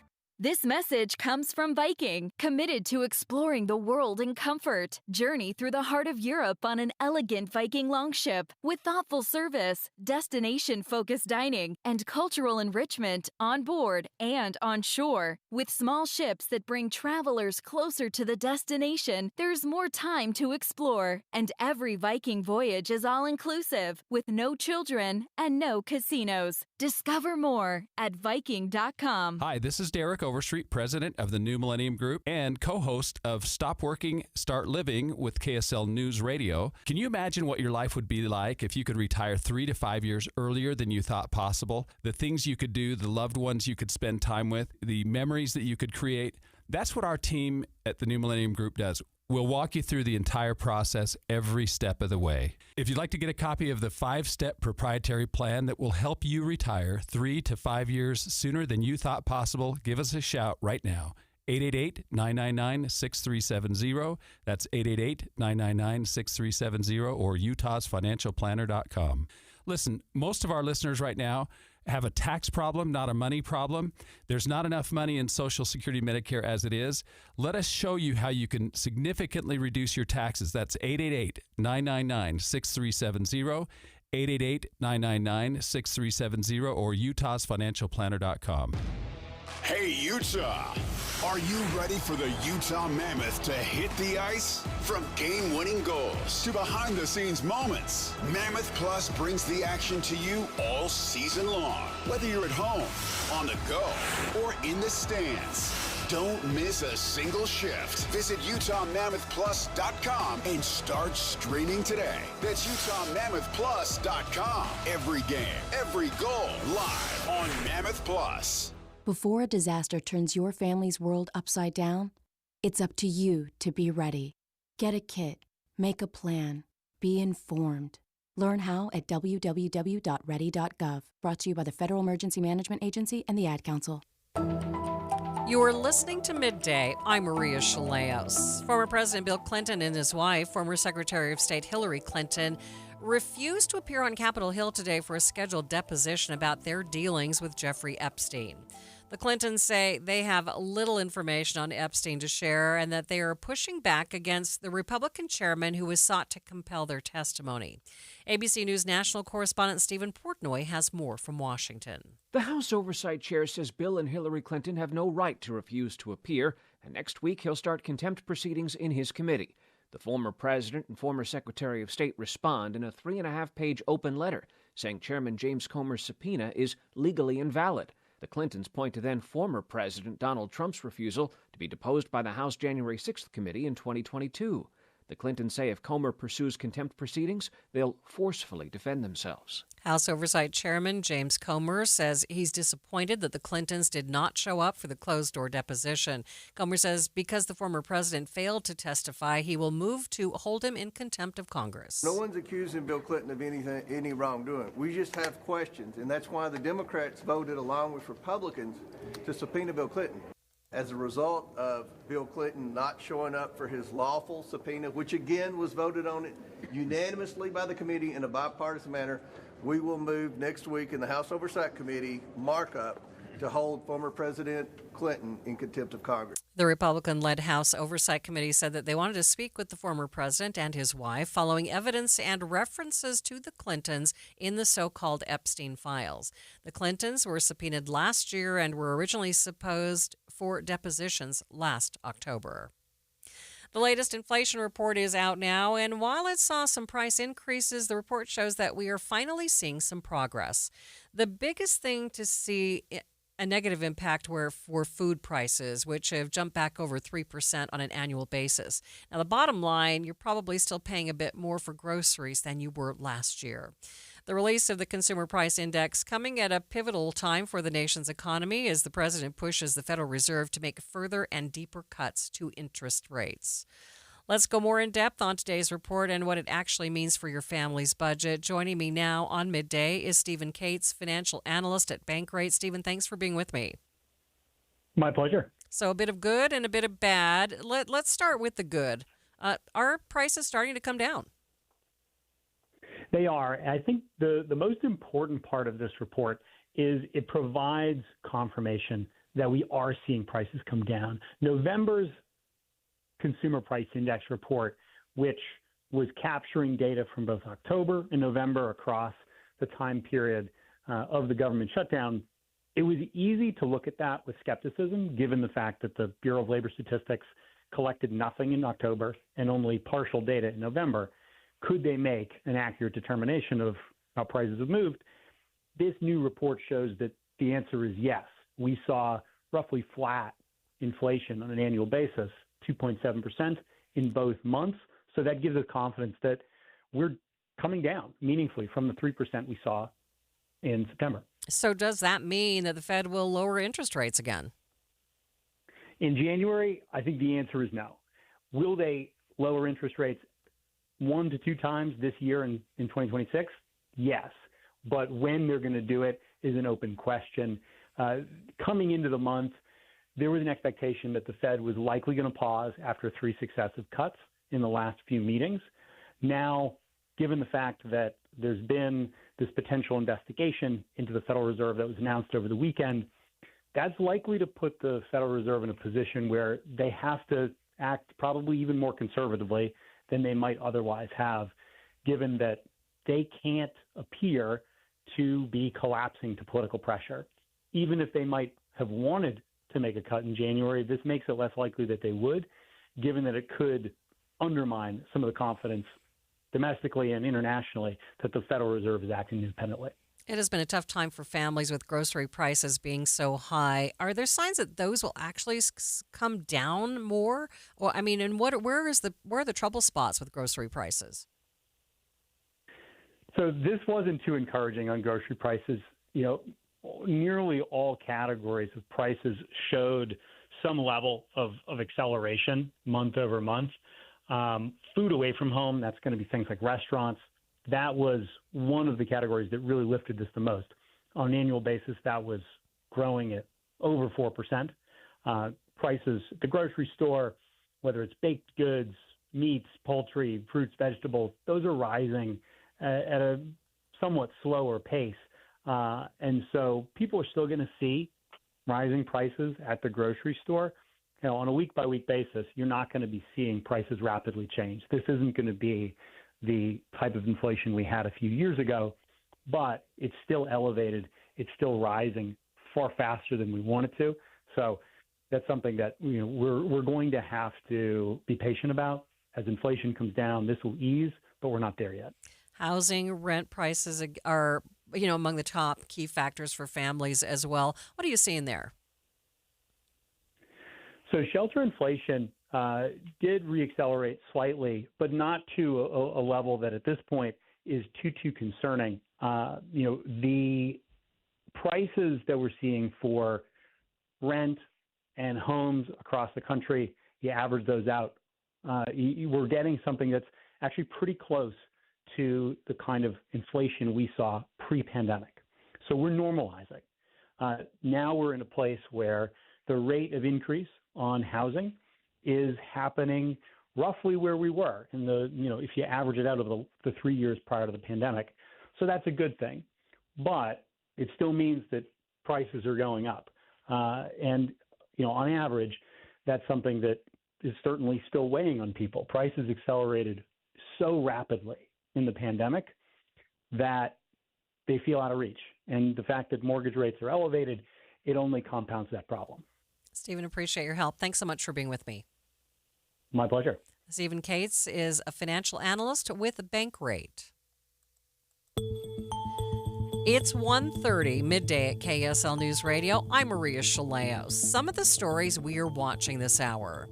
Soupy air settling into northern valleys today. I can't even see the mountains from Broadcast House, and it's only going to get worse.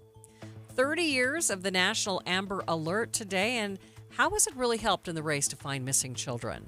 And KSL traffic, Ricky. It's a delay-free drive on your Valley freeways despite a new accident on northbound I-15. Maria? Looks like the soupy weather is going to stay with us at least for the next few days. Maybe a chance that the wind will blow some of that out of here on Friday. It's 1:30.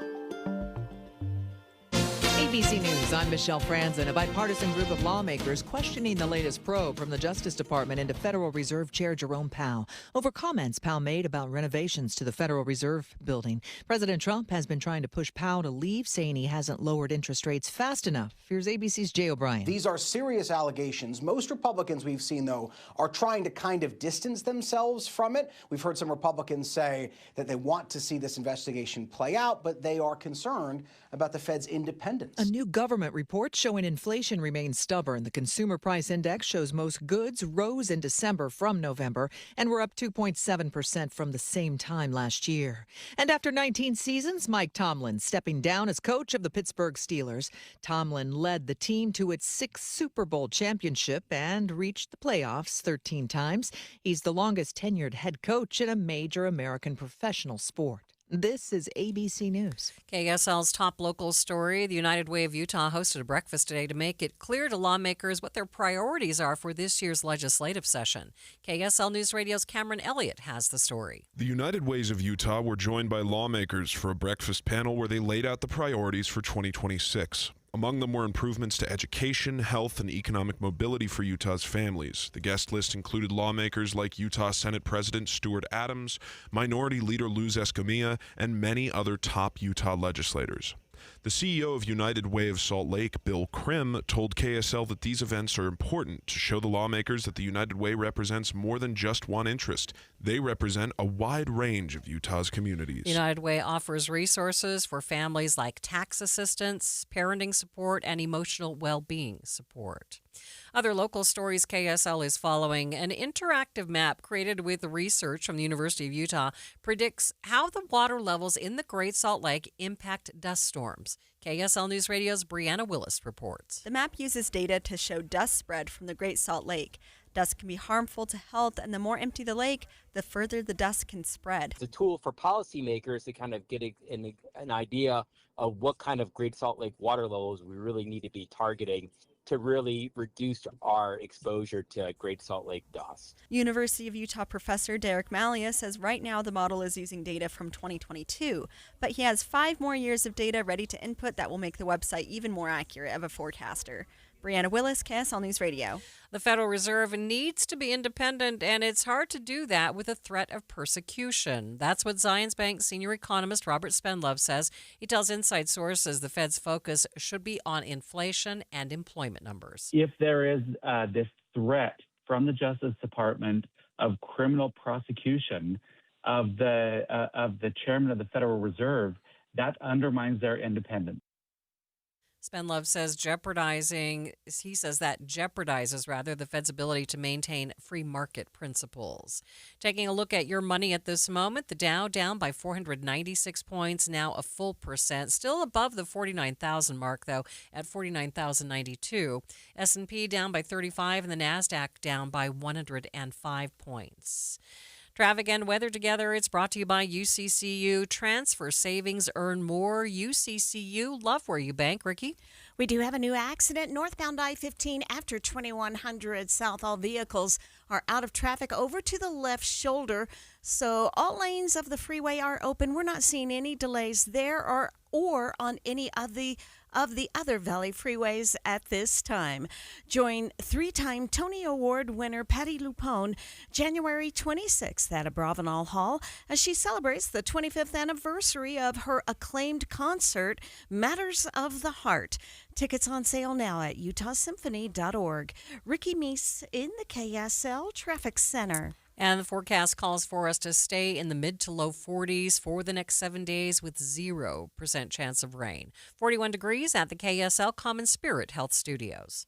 Mornings are for recharging. And they're for starting your day right. We volunteer to join you in the car. Get news and weather at 102.7 FM during the most important part of your day. Andy and Amanda, each morning between 5 and 9 on KSL News Radio. Any Hour Services can help you make sure your furnace keeps you warm this winter. Whether you need a tune-up or repair or a second opinion about replacing it, call Any Hour Services or visit anyhourservices.com. When you're making resolutions for the new year, have you ever thought of making a resolution to get a new metabolism? So that your body is burning fat more naturally. I used to have a terrible metabolism because I didn't know what to eat or when to eat it until I did Soda weight loss. I let go of 37 pounds, and now my metabolism works for me. I let go of 70 pounds in 5 months, and it was so nice because once that metabolism changes, the things that affected you more regularly don't affect you anymore. And those are the things that I learned from my nutritionist as I was going along and even afterward. It's so helpful. They taught me how to be successful for life. You can call and speak to a nutritionist at Soda Weight Loss today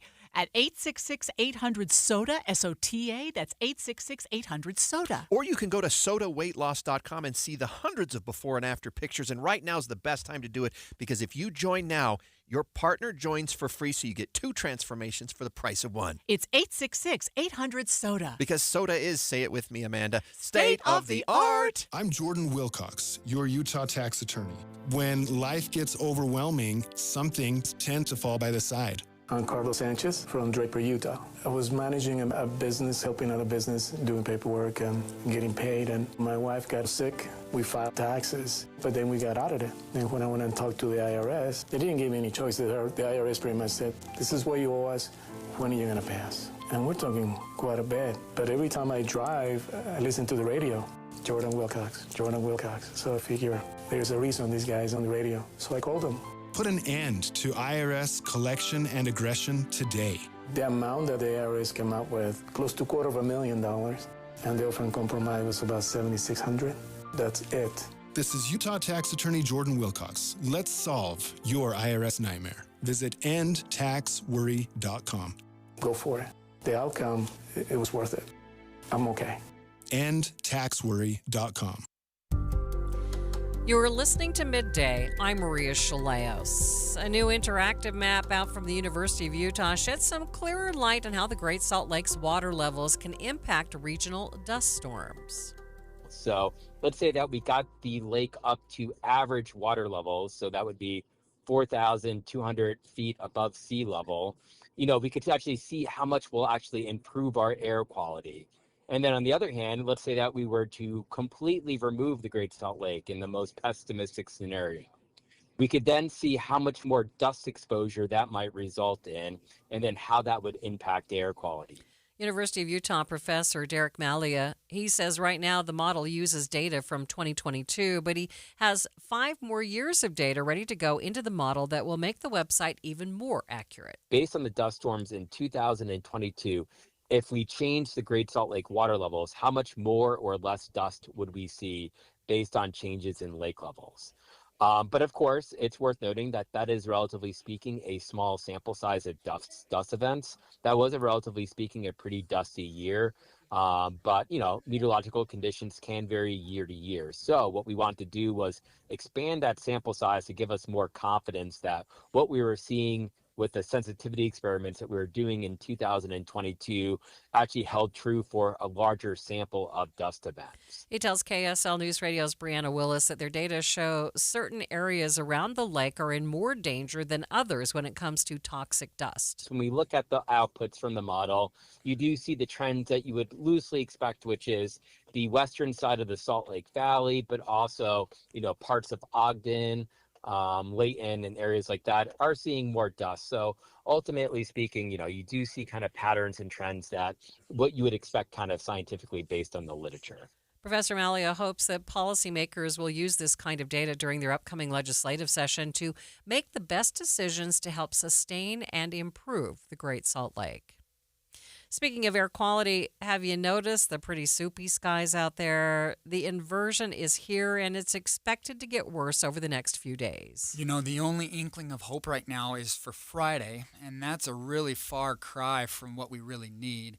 What's going to happen Friday is there's going to be a cold front drop into the Midwest, and we may get tagged by the tail end of it at upper levels. We really won't see anything at the surface. Earlier this week, it was looking like maybe that could help ventilate out or help to send some high winds aloft. And a lot of times if you get wind at upper levels, it'll help to lift the air below it. And that would kind of, filter out some haze. But right now, it's not looking super likely. And even if that scenario played out the way we were thinking it would yesterday, it wouldn't be enough to fully break the inversion and clear things out and get us into good, clean air quality. And so that being said, I'll just say this. Through Thursday, maybe even Friday, air quality will likely worsen.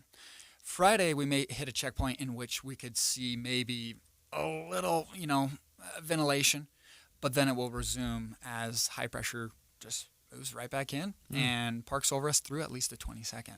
That is KSL meteorologist Matt Johnson.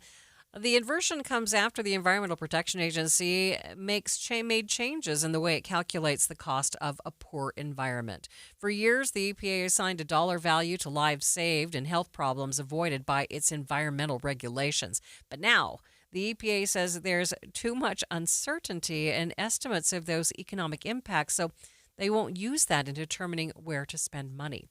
Instead, they'll only look at the cost to industry when setting pollution limits.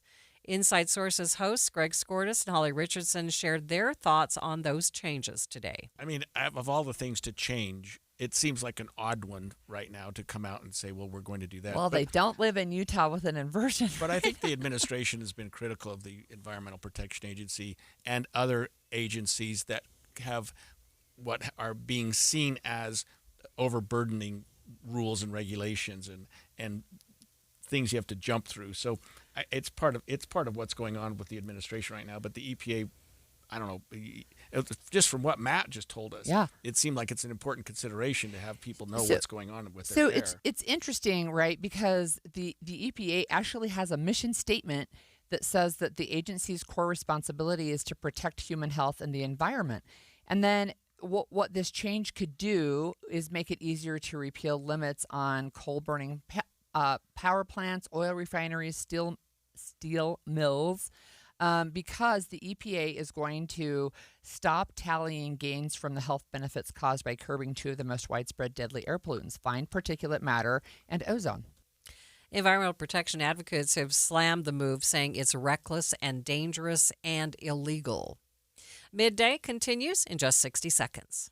Are you ready for a new you in the new year? The Salt Lake City Fat Loss Program has helped thousands of frustrated men and women feel confident in their clothes, boost their energy, and finally feel like themselves again. So, what's the secret? Salt Lake City Fat Loss uses a science-proven plan to help reset your metabolism and lose up to 1 pound of fat per day without dangerous drugs or exercise. And right now is the perfect time to start. Due to overwhelming demand, Salt Lake City Fat Loss has extended their huge New Year's sale, over 20% off for a limited time only. I'm Maria Shilaos. Do what I did. Lose up to 1 pound per day. Right now, you can save with their New Year's special at slcfatloss.com. Whether you want to love what you see in the mirror again, boost your energy, fit better in your clothes, or feel more confident and healthier as you age, Salt Lake City Fat Loss works. Huge New Year's sale is ending soon. Schedule your free consultation today at slcfatloss.com and lock in your savings. That's slcfatloss.com. Results may vary. It's a public safety alert that can have you jumping out of your skin when it goes off. The alert often making your heart stop for just a beat. Whether here on the radio, on TV, or through an intense vibrating alert sent to your phone, it's hard to ignore an Amber Alert. That alert credited with saving thousands of children's lives over the last 3 decades.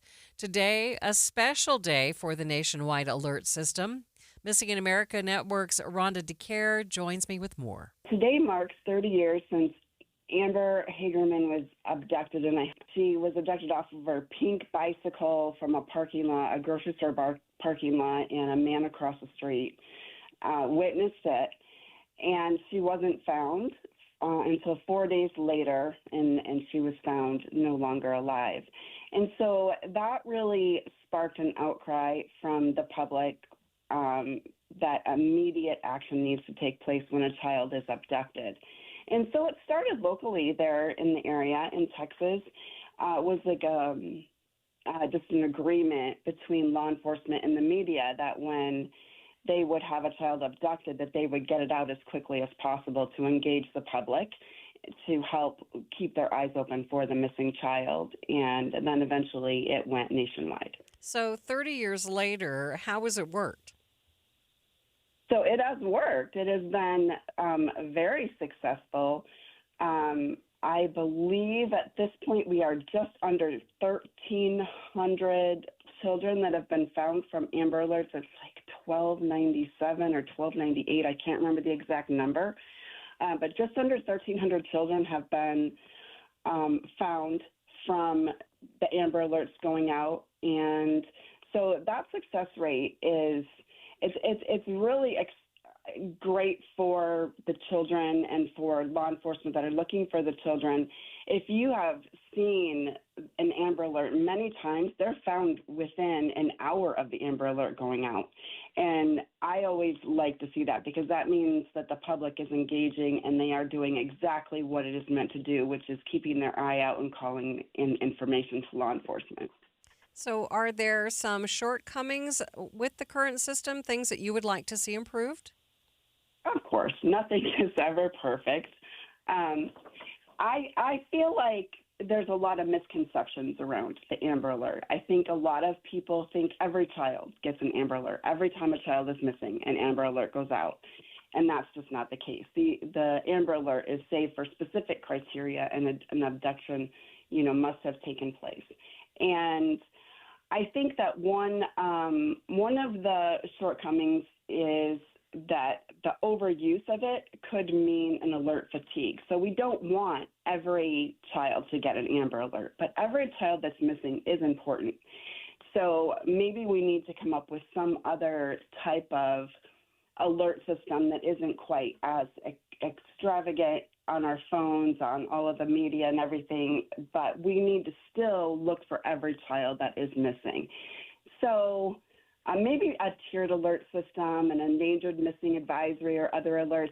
All kinds of states have done many, many different things: turquoise alerts, silver alerts, safe alerts. I personally would like to see it federally, go federal, so it's the same in every state. Some states have increased the criteria, or I should say added to the criteria for the Amber Alert, and so they can give out an Amber Alert more liberally than another state can. And so I would like to see it uniform across the country so we all know what an Amber Alert means. We all know what a turquoise or a endangered alert means. Right. When you say not an Amber Alert doesn't go out for every single child, what are the criteria for sending out an Amber Alert? So the criteria is that the child must be 17 or under. The child must be abducted. An abduction had to have taken place. And there has to be enough information available that the police have deemed the child is endangered. And so those criteria must be present in order for an Amber Alert to go out. And some states have made it a little bit easier for an Amber Alert to go out than other states, but that is, federally, that is what is the requirement. Okay. Any final thoughts for us? I just think that missing children in general is something that happens more often than the general public realize. And that every child, even runaways, are very important, that the community become engaged and take part in finding that child. Because a child may have walked away on their own, they may have ran away, but they may come into contact with a predator as soon as they are away from their home. And so Amber Alerts are incredibly important because an abduction has taken place, and we all should take immediate action by looking out for that person and sharing the information. But every missing child deserves that same attention. And so if you see posters hanging up in your town, or if you see them on your social media, please share them and please be on the lookout, because this is a big thing going on in America right now. Rhonda DeCare is the founder of the Missing in America Network. In 2024, there were nearly 350,000 reports of missing persons, including youth, entered into the FBI's National Crime Information Center.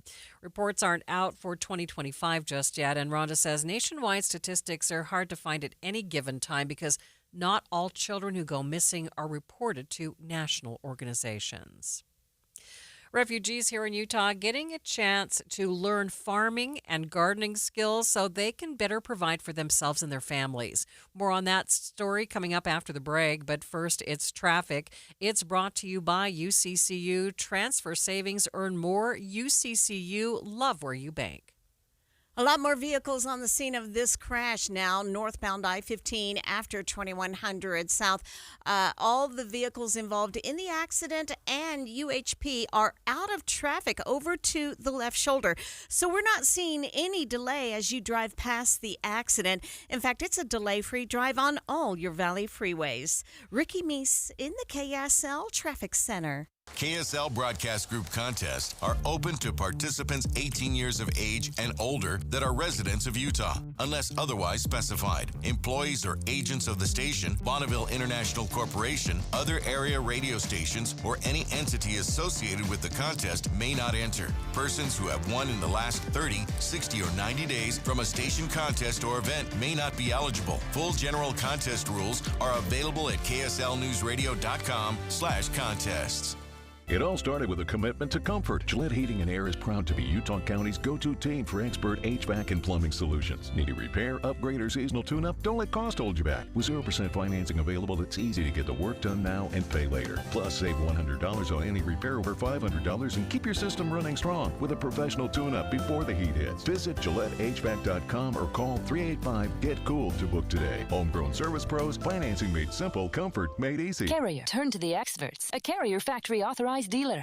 Trying to make sense of the markets? Looking to diversify out of all the craziness? Thinking about tangible assets like precious metals? Listen to The Gold Show with Kenny Michaels right here on KSL at 3 p.m. Sunday afternoons. Stay up to date on retirement trends, how the IRA rollover process works, and why investors are turning to physical gold. Kenny is a national talk show host with decades of experience in the markets. Tune in for Kenny's Insights and The Gold Show this Sunday afternoon at 3.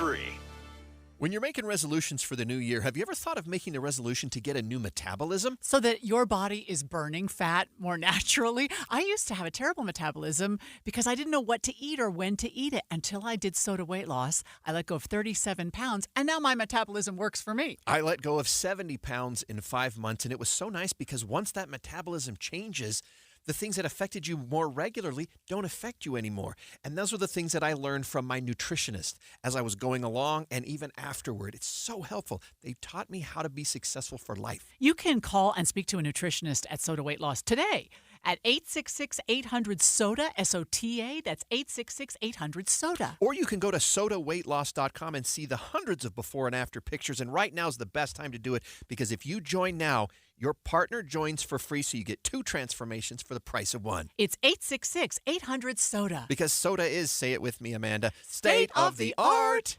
You can't escape a traffic jam. Know what else you can't escape? Seasonal allergies. And you might think you can avoid that coffee stain until... Oh, really? You can't escape a lot of things in life, but you can escape prediabetes. Prediabetes captures 1 in 3 adults. There are usually no signs of prediabetes. In fact, most people don't even know they have it. But with early diagnosis, you can change the outcome and prevent or delay type 2 diabetes. Take action by taking the 1-minute risk test at doihaveprediabetes.org. You might not be able to escape having this song stuck in your head, but you can escape prediabetes. Go to doihaveprediabetes.org today. Brought to you by the Ad Council and the Centers for Disease Control and Prevention. If you're struggling with your mortgage, there's a free government program that offers expert one-on-one advice about your mortgage options. Call 1-888-995-HOPE or visit makinghomeaffordable.gov. Brought to you by the U.S. Treasury, HUD, and the Ad Council. This is Midday. I'm Maria Shilaos. You know that feeling you get when you grow your own food? The feeling of your hands in the dirt, the sweat dripping down your face, and then the taste of fresh vegetables or fruits later in the season? There's just something about it. Now refugees here in the state of Utah are getting the opportunity to experience the same thing, growing their own food. Utah State and the Utah Department of Agriculture have teamed up to create a farming program aimed at teaching refugees. Conservation Deputy Director Jace Farnsworth says the goal is to help people gain more self-reliance skills and create a community with others doing the same. Was able to get a grant to build a bunch of garden boxes, greenhouse, kind of a gathering center with like tables and stuff. They'll put a pavilion there. And then was able to expand across it's about an acre now. Currently, they're just finishing up the irrigation system, so everything will be automatically irrigated for the refugees, so they don't have to worry about overwatering or some of the areas not get enough water, so they'll have it all automatic. So as I was working on that, then I also heard that the other group from Nibley City was wanting to get a community garden in one of the old city properties. They wasn't sure what to do with that property, and so we got working with them, and they said, yeah, they wanted a community garden, so we helped them with their community garden, and then they brought in, was able to bring in USU to help teach those people kind of how to plant areas and kind of set up the garden the way best for education. 3 garden plots have now been set up for the program. Yeah, so now that we got the gardens all in, got a lot of the community involved and more refugees coming and planting their crops and harvesting. Now they're going to focus on education, so they could teach them how to process their food, how to bottle it, and be able to keep that food longer.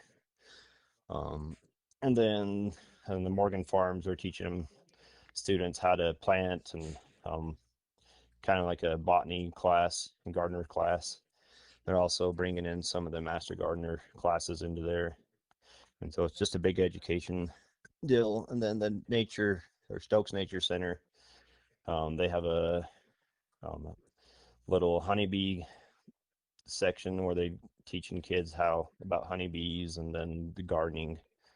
And so there's kind of education built in all 3 locations. Farnsworth says participants get hands-on training. They're also working on opening a fruit and vegetable stand to help refugees earn income from their efforts. car lovers will be able to see all the latest vehicles and trends this weekend at the Utah Auto Expo at the Maverick Center. Whether you're curious about the latest EV technology or you're an outdoor enthusiast who wants to see the latest SUVs, there's something for everyone at the expo.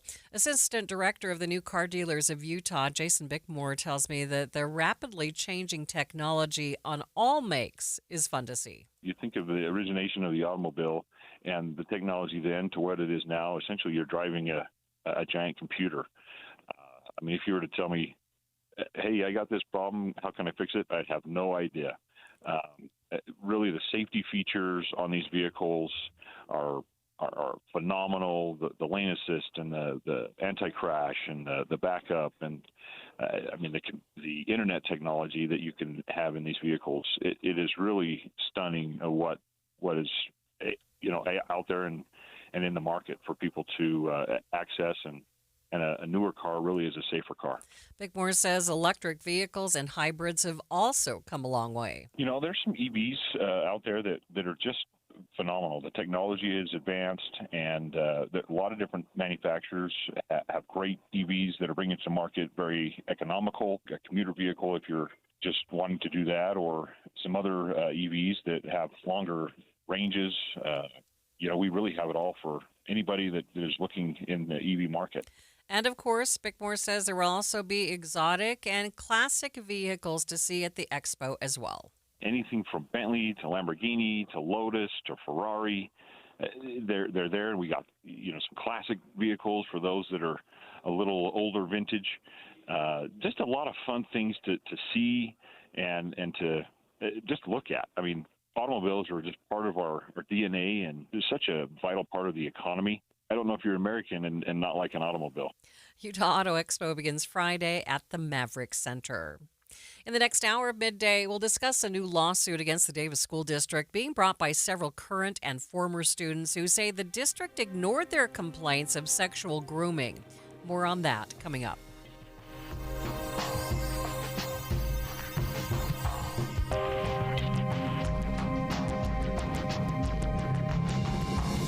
KSL FM Midvale. KSL Salt Lake City. From the KSL Common Spirit Health Studios, this is KSL News Radio. Utah's news, traffic, and weather station. With just a week to go until the start of the legislative session, lawmakers say they are focused on helping end Utah's affordability crisis. Today, legislators and nonprofit leaders will outline their plans and hopes to tackle the housing crisis here in Utah, including a look at repealing certain regulations they say hinder development. The time is 2 o'clock on Tuesday, January 13th. It's midday. I'm Maria Shilaos. Coming up, Eye on the Hill, we get a preview of the legislation and strategy lawmakers and other community leaders hope will increase inventory and drive down prices. Also this hour, if paying back is a big percentage of your income in the past, this will help adjust that. Major changes coming this year for millions of Americans who have federal student loans. We are chatting with a financial planner to get tips for planning your budget when it comes to paying back those loans. But first, our top stories. The Ivory Foundation wants 80 acres that it owns to be rezoned for manufacturing and industrial development. KSL News Radio's Tammy Kikuchi reports neighbors are against the request. The property in the northwest quadrant of Salt Lake City is comprised of wetlands that millions of birds use, and if it's developed, those birds could go extinct. That's according to Dita Seed, Utah representative for the Center for Biological Diversity. She calls the area irreplaceable. Once a community upzones a property, it gives away its power with regard to negotiating how that property gets used. Seed says residents claim the city promised to retain natural open space, including the Ivory property. She says nearby duck clubs also fear the impact of the industrial use. Salt Lake City Planning recommends approval of the upzone. The city council will have the final say. Tammy Kikuchi, KSL News Radio. Our top national story from ABC News, at least 4 officials in the U.S. Attorney's Office in Minneapolis have quit their jobs in protest of what the Justice Department, the handling of the shooting of the Renee Good case by an ICE officer last week. Sources say the departures in the Minneapolis U.S. Attorney's Office reflect the concerns of these career prosecutors that the Justice Department is now probing Renee Good, the woman who was killed. Critics say the Justice Department should open a federal civil rights investigation into the ICE officer who fired the shots. But Deputy Attorney General Todd Blanche says in a statement there is currently no basis for a criminal civil rights investigation. ABC News national correspondent Stephen Portnoy. Other national stories KSL is following. Thousands of people have died in the protests in Iran. President Trump has said he doesn't know the numbers right now. Nobody's been able to give me an accurate number. I have heard numbers from everything's a lot. One is a lot. But I've heard numbers much lower and I've heard numbers much higher. We'll be knowing. We're probably going to find out over the next 24 hours. But in a post on Truth Social, he said that help was on the way and encouraged protesters to continue. Mr. Trump also said that any Americans in Iran should evacuate the country. This as an internet blackout continues. An independent group called the Human Rights Activist News Agency has been tracking the numbers and says that most of the dead from more than 2 weeks of protests were protesters, and only about 135 were government affiliated. Taking a look at your money at this moment at the close, the Dow down by 398 points, sitting at 49,191 at the close. S&P 500 down by 14 points, and the Nasdaq down by 24 points. Traffic and weather together. It's brought to you by UCCU. Supercharge your savings at uccu.com. Here's Ricky Meese. We're now starting to see speeds slow down getting around this crash on northbound I-15 after 2100 South. That's due in part to more emergency crews arriving on the scene and blocking the left lane of travel. Delays only back to passing the I-80-201 junction. So not heavy delays, and you do have plenty of room to get around. Then in Tooele County, another accident on SR 36. This time it's southbound Main Street at Stansbury Parkway, and it had been blocking a left lane. They're working right now to get it moved over to the right shoulder. Your ultimate destination for the hottest new cars and trucks, off-road vehicles, exotics, and more is at the Utah Auto Expo, the 16th through the 19th at Mountain America Expo Center. Tickets at autoshowutah.com. Ricky Meese in the KSL Traffic Center. Looks like we're going to be stuck in the inversion at least for the next few days, with the highs in the low 40s, 42 degrees at the KSL Common Spirit Health Studios.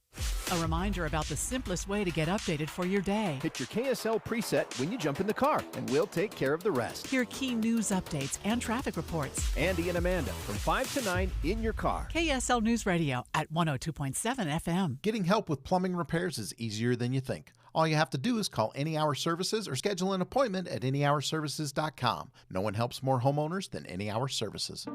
At Fisher Investments, we may seem like other money managers, but we're different. What makes you so different than the rest of us? We ensure clients receive unparalleled service at every step of the relationship. Tell me more. Our investment counselors focus on service over sales, prioritizing clients' needs. How do you make money? We don't sell any commission-based products. We have a simple management fee based on the value of our client's portfolio. So we do better when our clients do better. What about client portfolios? We get to know each client, their finances, family, health, lifestyle, and more, and then we tailor a portfolio based on their specific goals and needs. Your clients really come first then, huh? Yes, we make them a top priority. Our goal is helping them achieve a comfortable retirement. Wow, maybe we are different. At Fisher Investments, we're clearly different. Learn more at FisherInvestments.com. Investing in securities involves the risk of loss. Women go through many changes in their lives. And we believe each milestone matters.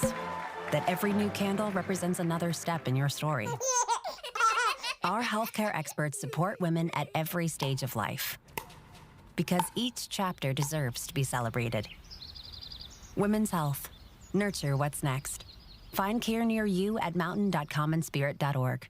Common Spirit Health. Human kindness lives here. Hear that? That's Mike. He took ZQL Pure Z's, so now he's sleeping soundly on a Sunday night. ZQL Pure Z's are fast-acting melatonin gummies with a complementary botanical blend to help Mike get the sleep he needs to wake up refreshed and ready to conquer Monday. Let's do this Monday. ZQL Pure Z's, just for sleep. Really great sleep. These statements have not been evaluated by the Food and Drug Administration. These products are not intended to diagnose, treat, cure, or prevent any disease. Use as directed. Thanks for tuning in to Midday. I'm Maria Shilaos. Eye on the Hill, the upcoming legislative session now just 1 week away. Among the things set to be discussed and debated over the 45-day session, housing. Today, legislative leaders and nonprofit groups are outlining their strategies and proposed legislation to tackle the issues of housing inventory and affordability. Let's listen in to what they're proposing. We're going to continue to grow. We're going to continue to have the challenges that come with growth. We're going to continue to have the issues that come with people wanting to have a piece of what we have here. And I say every time there's a fire in LA, every time there's a riot in a big city somewhere, Utah grows a little bit. And my job as advisor to the governor for housing policy is to help try to navigate our growth and provide housing so that our kids who we want to stay here, we want to have them here, they have an option to achieve the American dream. And that is becoming increasingly challenging in the environment we're in today, where we have pressure from construction costs, tariffs on labor, on supply. And really this is the biggest issue. We have a supply challenge in our country and in our state. We're somewhere in the neighborhood of 40,000 units from what we would need to meet the needs of our citizens. And what that has done is, you learned this when you were in kindergarten or first grade, and you showed up in the lunchroom and you had a ding dong. And that ding dong, when your mom bought it, was worth about 22 cents. But when you show up with that ding dong in the first grade lunchroom and you're the only one with that ding dong is gold. And it is now worth so much more because of scarcity. And that is what we're dealing with in our housing world right now. We have scarcity. And so the value of the homes that we do have and that are available has gone up and it's outstripped our ability to provide adequate housing at a reasonable cost for our kids and our grandkids. And one of the challenges with growth that we've experienced over time is the narrative that if we grow, it's going to destroy what we have. Growth will kill our state. Growth will make our state uninhabitable. We don't want to be here. Now, we've already proven that we've proven that false by the fact that we're all still here and people want to come here. But I would posit that the fastest way to destroy our state, to ruin our state, and to ruin what we have here is to replace the kids that we have raised and the grandkids that we have raised and brought up here with people from somewhere else. Shipping them out because that's the only way they can afford the American dream, bringing in their replacements and come into cash from other markets and take over housing stock. So really the basis of what we're doing here today is to talk about supply. How do we create more supply? How do we create policies that will encourage the development of more supply and to the governor's goal of 35,000 starter homes, more starter homes in the state of Utah, so that we can provide that opportunity to our kids and grandkids who want to stay here, who we want to have live here. And so we've got a great panel of legislators here that are going to talk about some proposed legislation.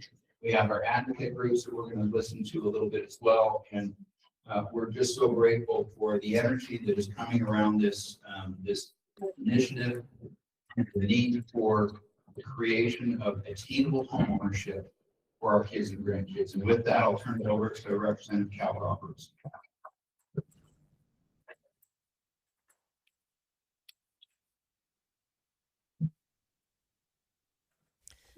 You're listening to a hearing underway on Utah's Capitol Hill, talking about housing and the challenges we face. I don't have prepared remarks, but let me just start with this. I firmly believe that if you're a Utah kid and you're born in Utah and you're raised in Utah and you're educated in Utah, you should have the option to stay in Utah, build a family, build a career. And that is increasingly becoming harder and harder. If you look at, we're the #9 most unaffordable housing market in the country. If you look at where median wage growth has been since 1990, our median wage growth has been something like 3.5% to 4%. That's incredible. We've grown tremendously, our economy, And yet housing prices have increased at about 6 or 6.5% year over year. And you don't need a degree in math to know that if you've got a key good like housing that's growing at 6.5%, whereas wages are only growing at 3.5%, 4%, you're going to start pricing out a huge chunk of people that live in the state. And so that's the problem. I served on a city council for 5 years. And one of the things I noticed was I would read the polls in the state, Y2 Analytics or the Utah Foundation or the Desert News, and you would see that housing affordability is one of the top issues on the minds of voters. And yet a decision-making process about how housing development happens often happens at the local level with our municipalities. And, let's say there's a new subdivision that would come up for a rezone or something like that. The developer would come with an application, they'd want to maybe perhaps put more density on. We as city council people would hear mostly from the residents who lived right by that new subdivision. Their voices were amplified in the political process. And I think sometimes it would distort the kind of decisions that we would make as a city council, because we're hearing from a group that's directly impacted by the housing, but yet we know there's this larger group that's not showing up to those city council meetings and advocating for more housing. And it's been a problem. You've been listening to a hearing underway on Utah's Capitol Hill. Lawmakers talking about the shortage of housing in the state and saying that we need 40,000 additional housing units to meet the needs of citizens. Now, they are having a panel discussion to decide what the state can do to create more supply. And you heard state over local control right there. And what policies the state can implement to make that a reality. KSL News Radio's Heather Peterson will be covering that story for the afternoon, and you will hear much more on Jeff Kaplan's afternoon news. And make sure you stick with KSL News Radio all day next Tuesday as we broadcast live from Utah's Capitol Hill for opening day of the legislature. Continued coverage, conversations, and analysis all day long, beginning at 5 o'clock on Utah's Morning News. And that's Eye on the Hill all day next Tuesday, January 20th. A group of former and current students in the Davis School District now suing the district for $10 million. They claim the district officials mishandled sexual grooming and harassment reported about an employee in the district. KSL TV's Shelby Lofton spoke to some of those who say the district failed them. I've been playing soccer since I could walk. This former Davis High School athlete dreamed of playing soccer through high school, college, and if possible, beyond. It's a similar story for her former teammate. We were winning almost every game. Off the field, these young women say they were the victims of sexual abuse and grooming by their former soccer coach. That stuff is really hard to talk about. KSL is concealing their identities because they were underage at the time of these alleged events. When I first started having issues, I would go home and tell my parents, and I think we all just knew that I just needed to keep pushing through. According to the lawsuit, these young girls and 4 other teammates say the soccer coach at Davis High School in 2023, Suli Fongsavat, inappropriately treated and communicated with them. He's listed as a high school teacher on the district's website. The lawsuit claims the coach encouraged girls to make videos together for him, including a recreation of Miley Cyrus's Wrecking Ball music video. Kids recreating it wearing skin-colored swimsuits seemed really beyond the pale for us. It also alleges Fongsavat was critical of how much food some of the girls ate and how it would affect the way they looked. 2 of the plaintiffs say they were asked who they kissed. My parents went and they complained to the school, and then a day later, a kid at school came up and asked me if I've heard about what happened. The young women and their mothers say school administrators didn't keep their reports confidential and didn't take them seriously. The harassment, the bullying, the retaliation, it only escalated. Both women say tension on their now divided soccer team grew. The lawsuit says their coach had a magic reputation, known for turning troubled teams around and getting athletes to elite colleges. It says he had a cult-like core of supporters. There's texts on the girls' soccer group chat and saying, we should wear red in support of the coach. They say the retaliation was verbal and physical. I was bullied by peers, teammates, kids at school, people in authority. One mom told us they documented and reported concerning incidents for 1 year. When all of the girls were cut from the team, we just realized that the school, the district, were not going to do anything. These young women say they want change within the Davis School District. Coming forward today and telling my story and being heard is part of me getting that back, getting that part of myself back. That is KSL 5 TV's Shelby Lofton reporting. Stay with us. We'll be back with more in just 60 seconds. I'm Ed Evans, CEO of Consumer Cellular. No, we're not one of the big guys. Truth is, we don't want to be. If you're over 50, Big Wireless probably has you paying for more data than you might need. You could be throwing away thousands over a lifetime. Our entry-level data plans start at just $20 a month. And for a limited time, switch and get your second month free. Call 1-888-FREEDOM, visit consumercellular.com or a store near you and get your second month free today. Plans include $5 credit for auto pay and e-billing. See site for additional details. This is the story of the one. As an HVAC technician, he and his digital multimeter are in high demand. So when a noisy office HVAC turns out to be a failing blower motor, he doesn't break a sweat. With Grainger's easy-to-use website and product information, he selects the product he needs to keep everything humming right along. Call 1-800-GRAINGER, click Grainger.com, or just stop by. Grainger, for the ones who get it done. Protests against immigration enforcement agents continue across the country today. Those protests have escalated after the death of Renee Good in Minneapolis, who was trying to record ICE agents from her car and was driving away when she was shot by federal agents. Today, ABC News has learned that at least 4 officials in the U.S. Attorney's Office in Minneapolis have quit their jobs in protest of the way the Justice Department is handling that shooting last week. Sources say the departures in the Minneapolis U.S. Attorney's Office reflect the concerns of these career prosecutors that the Justice Department is now probing Renee Good, the woman who was killed. Critics say the Justice Department should open a federal civil rights investigation into the ICE officer who fired the shots. But Deputy Attorney General Todd Blanche says in a statement there is currently no basis for a criminal civil rights investigation. That is ABC's Stephen Portnoy reporting.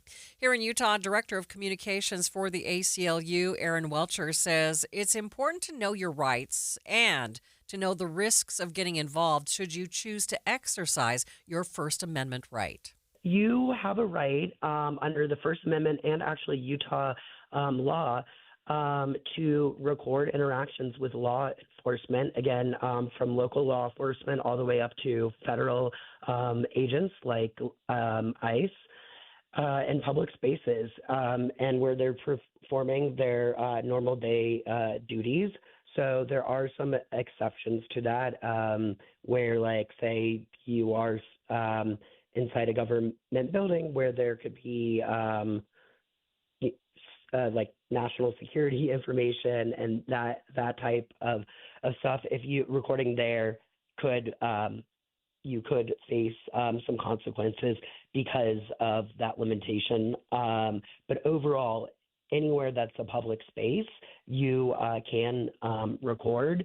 Now, if an officer asks you to step back, do so. You can continue recording. So which we've heard, a number of reports of like ICE agents who are knocking phones out of hands and things like that. That is inappropriate behavior that they should not be doing. And again, I just kind of want to stress that this isn't just for U.S. citizens. These rights and the Utah law apply to people who are not U.S. citizens too. Again, because that's how our Constitution and laws work. They are for everyone in the U.S., no matter their immigration status. And so, again, that's where the risk assessment comes in of like, is this something I should be doing? Does it open me up to possibly interacting with ICE that could lead to, me not coming home to my family at night? Are all things that we think people should be thinking about when they're recording. He says the ACLU is getting ready to launch info on their website that outlines your rights as a bystander. They also have info on how to interact with ICE officials. We'll get a link up on our website, kslnewsradio.com. Breaking news on KSL News Radio. The suspect and victim of a deadly shooting near East High School in Salt Lake City this morning have been identified. Police say they have booked 23-year-old Shane Hageman into jail for murder. Police say the victim, 42-year-old Tyson Babb, was stealing a bike when Hageman shot him. This happened around 5 this morning near 700 South and 13th East. We will continue to follow that story and bring you the very latest. After the break, we'll take a closer look at changes coming to federal student loans this year and how you can best plan your finances as wage garnishment starts to back up. First, it's KSL Traffic. It's brought to you by UCCU. Supercharge your savings at uccu.com. Ricky? Tow trucks and troopers sticking out into the left lane of traffic as we are in the final clearing stages of this crash northbound I-15 after 2100 South. About a mile of backup. Also, a right lane blocked with emergency crews southbound SR 36 Main Street at Stansbury Parkway with the crash that's also in the clearing stages. No matter the weather, your feet can feel fantastic. Find the Good Feet location nearest you at goodfeet.com. Ricky Meese in the KSL Traffic Center. When the new year hits, every business could use a little something to stay ahead. A lift, a jump start, an edge, or perhaps a boost. Like the all-new 5-year business boost from Comcast Business. It's the certainty of a price lock for 5 years on qualifying internet bundles. Plus, you'll have the most reliable Wi-Fi with our best equipment, so your whole team can stay connected at a great rate. And to sweeten the deal, ask about a $500 prepaid card when you add 2 lines of mobile. It's the boost your business deserves. So sign up for the 5-year business boost and get a 5-year price lock on ultra-reliable Wi-Fi. Plus, ask about a $500 prepaid card. Comcast Business, powering possibilities. Ends 2/22/26, new customers only. 1-year contract required for guaranteed rate. 5-year pricing applies to monthly service charge excluding taxes and fees. Best Wi-Fi based on Open Signal Awards USA. Fixed Broadband Experience Report, May 2025.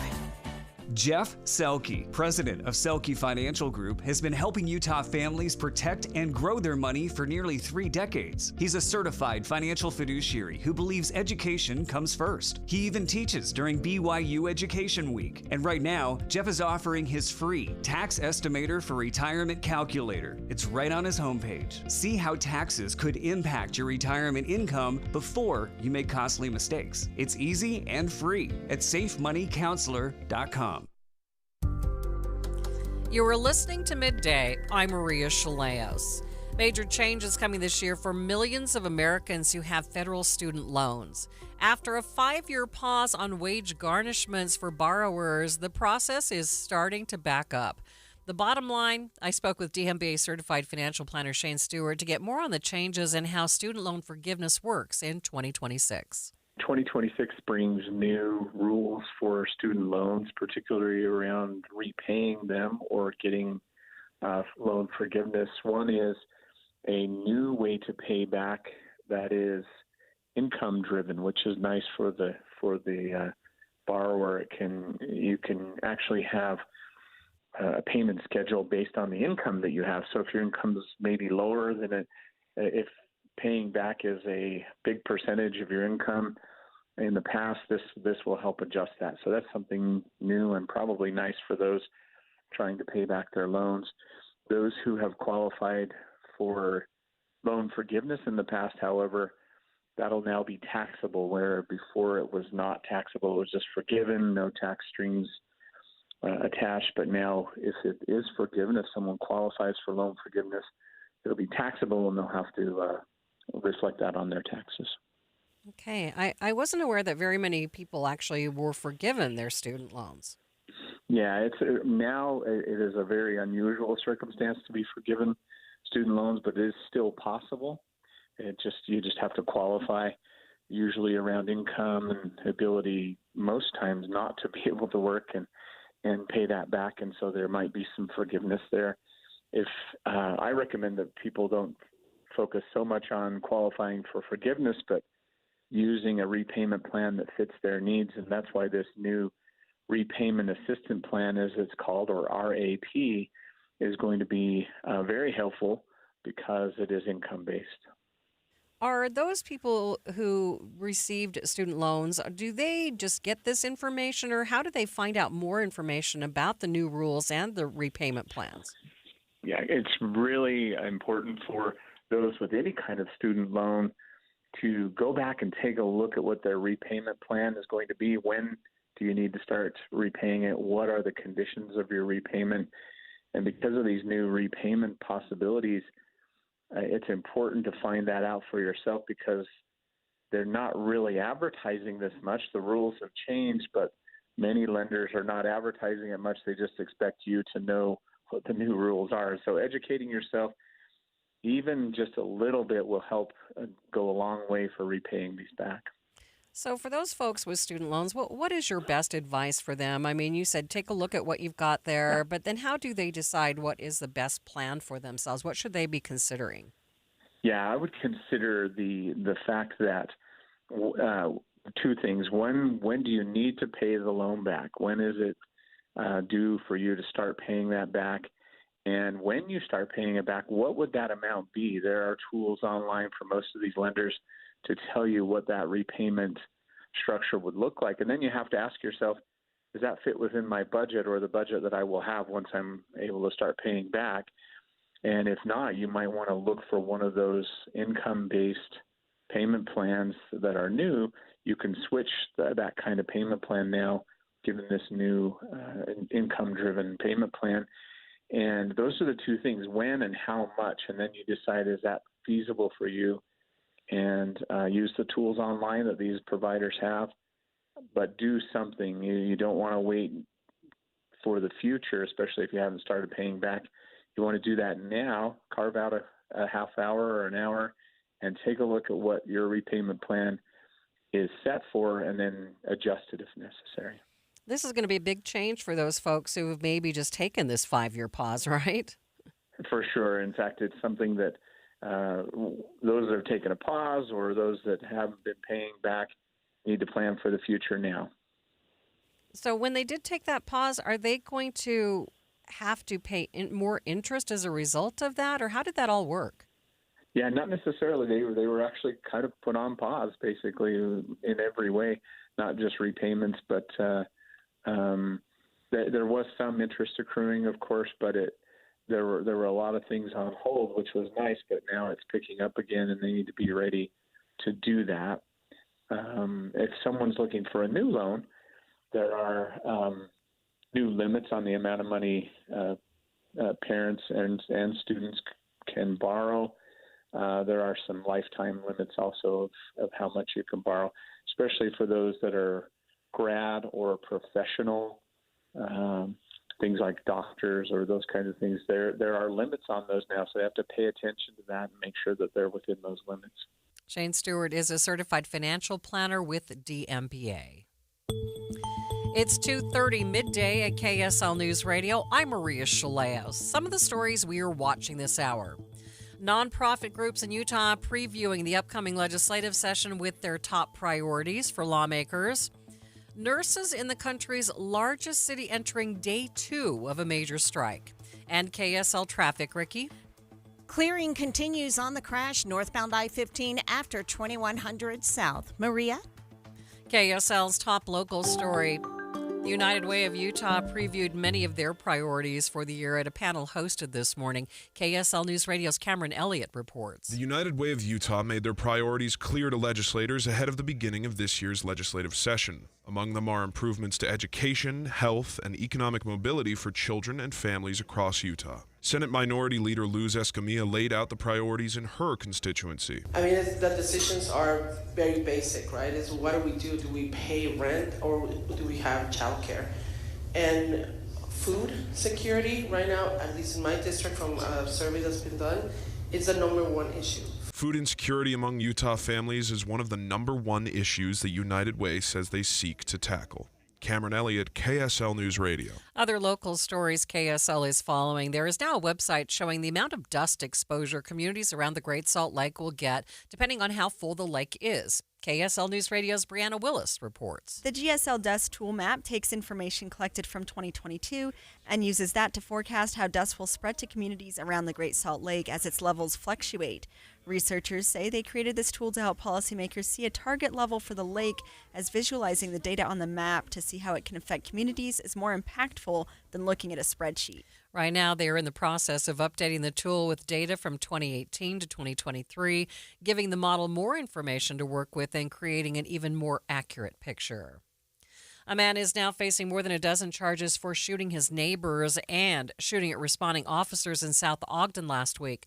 Police say 45-year-old James Rios told them he shot his neighbors because they went outside after he told them not to. He was eventually taken into custody by a SWAT team. He now faces charges for aggravated attempted murder and felony discharge of a firearm.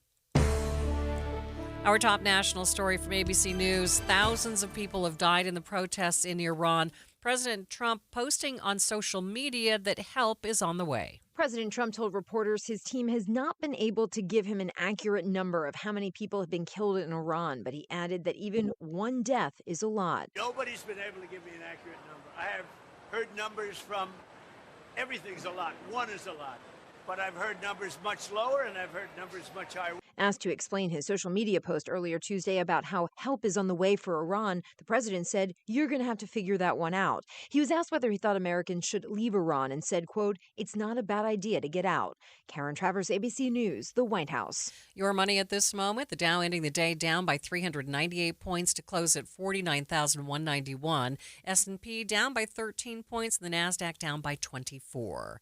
Traffic and weather together. It's brought to you by UCCU. Transfer savings, earn more. UCCU, love where you bank. Here's Ricky Meese. It's almost gone, and soon the delays will be clear as well. This accident, northbound I-15, after 2100 South, partially blocking a left lane of travel. We also have the final cleanup of a crash downtown, 13th South 3rd West. And in Weber County, a crash called out westbound at 12th Street and 4th West. It's being moved to the shoulder. Whipple Service Champions is Utah's most trusted name for heating, cooling, plumbing, and electrical services. Call 385-273-7167 for your free estimate today. Ricky Meese in the KSL Traffic Center. Very little change in the forecast for the next 7 days, with temperatures staying in the low to mid-40s and no chance of precipitation, and that means the inversion is probably going to stick with us. 43 degrees at the KSL Common Spirit Health Studios.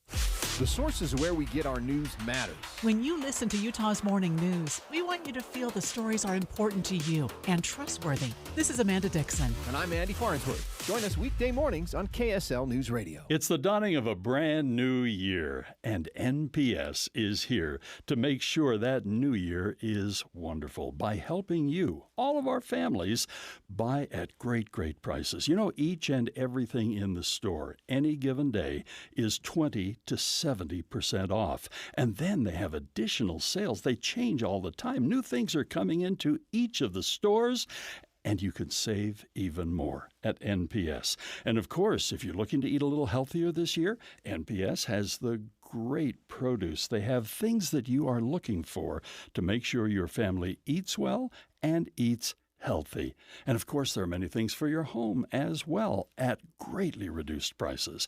NPS, it is the nice place to shop and the nice place to save. Each of their locations, 2 in Salt Lake City on Empire, 1 in Orem, and 1 in Layton. NPS for the brand new year. This is Andy Farnsworth with One Kind Act a Day's Minute of Kindness, brought to you by the Semnani Family Foundation. In Draper, Utah, tattoo artist Kiera Miller turned a personal experience of homelessness into an incredible act of generosity this Thanksgiving. Kiera spent the holiday cooking and delivering over 200 warm meals to people who were experiencing homelessness, giving back in the same way someone once reached out to help her during her toughest days. Having battled addiction and homelessness, Kiera knows firsthand the power of a simple act of caring. Quote, "It took somebody who cared to stop to say hello. Is there anything I can do for you?" she shared. That moment of kindness inspired her mission to pay it forward, helping those in need while bringing her own community together. With her husband and her friend by her side, her Thanksgiving tradition reminds us that kindness isn't just about giving food, but about giving hope and connection. How can you turn your own experiences into acts of kindness that lift others? Find out more at thepowerofkind.org. That's thepowerofkind.org. You were listening to Midday. I'm Maria Shilaos. Some people living on Salt Lake City's east side had quite the rude awakening early this morning, jolting from bed to the sound of gunshots. It happened about 5 near 8th South and 13th East near East High School. Within the last few minutes, we learned the identities of the suspect and the victim in that shooting. Police say they have booked 23-year-old Shane Hageman into jail for murder. Police say the victim, 42-year-old Tyson Babb, was stealing a bike when Hageman shot him. Neighbors living nearby alarmed that this kind of thing happened in their backyards. Sarah Smith has lived in her home right across from the high school for more than a decade, but she tells KSL News Radio's Adam Small that today was a first for her. I heard 3 gunshots. It sounded like it was right below my window, and shortly after that I looked out and saw cop lights at 7-Eleven, so figured that they were taking care of it. And then at about 7, heard from my landlord, like, there's a crime scene, you can't leave your house. And now it's 10 and I'm just trying to go to work, so the cop walked me out the corner, and I don't know anything else. She says the whole thing has left her feeling shaken. She says it's not something you expect to happen outside your window first thing in the morning, but life, she says, must go on. I'm feeling okay. Yeah. I mean, I'm not really feeling good about anything in the world, so you still got to go to work and try to do what's right and be, a good person to your neighbors. Police have not said whether Hageman or Babb knew each other. We will continue to track any developments and bring them to you on air and online at kslnewsradio.com. Nurses continue their strike today in America's largest city, forcing healthcare delays around the New York City area, now on strike. Now, it's the largest nurses' strike in the city's history. ABC medical reporter Mary Kakatos has details. Nearly 15,000 nurses across 5 hospitals in the city walked off the job. Strike lines began at 6 a.m. Monday morning, with more locations as the day unfolded.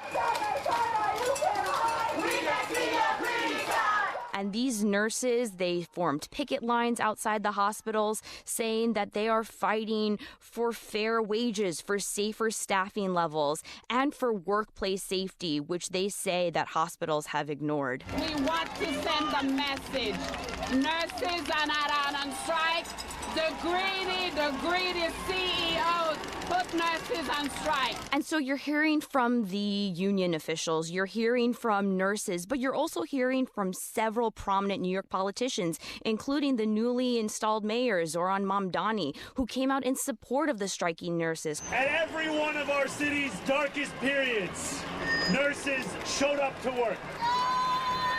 Their value is not negotiable, and their worth is not up for debate. Calling it a battle for dignity, fairness, and the future of the city's healthcare system and who benefits from it.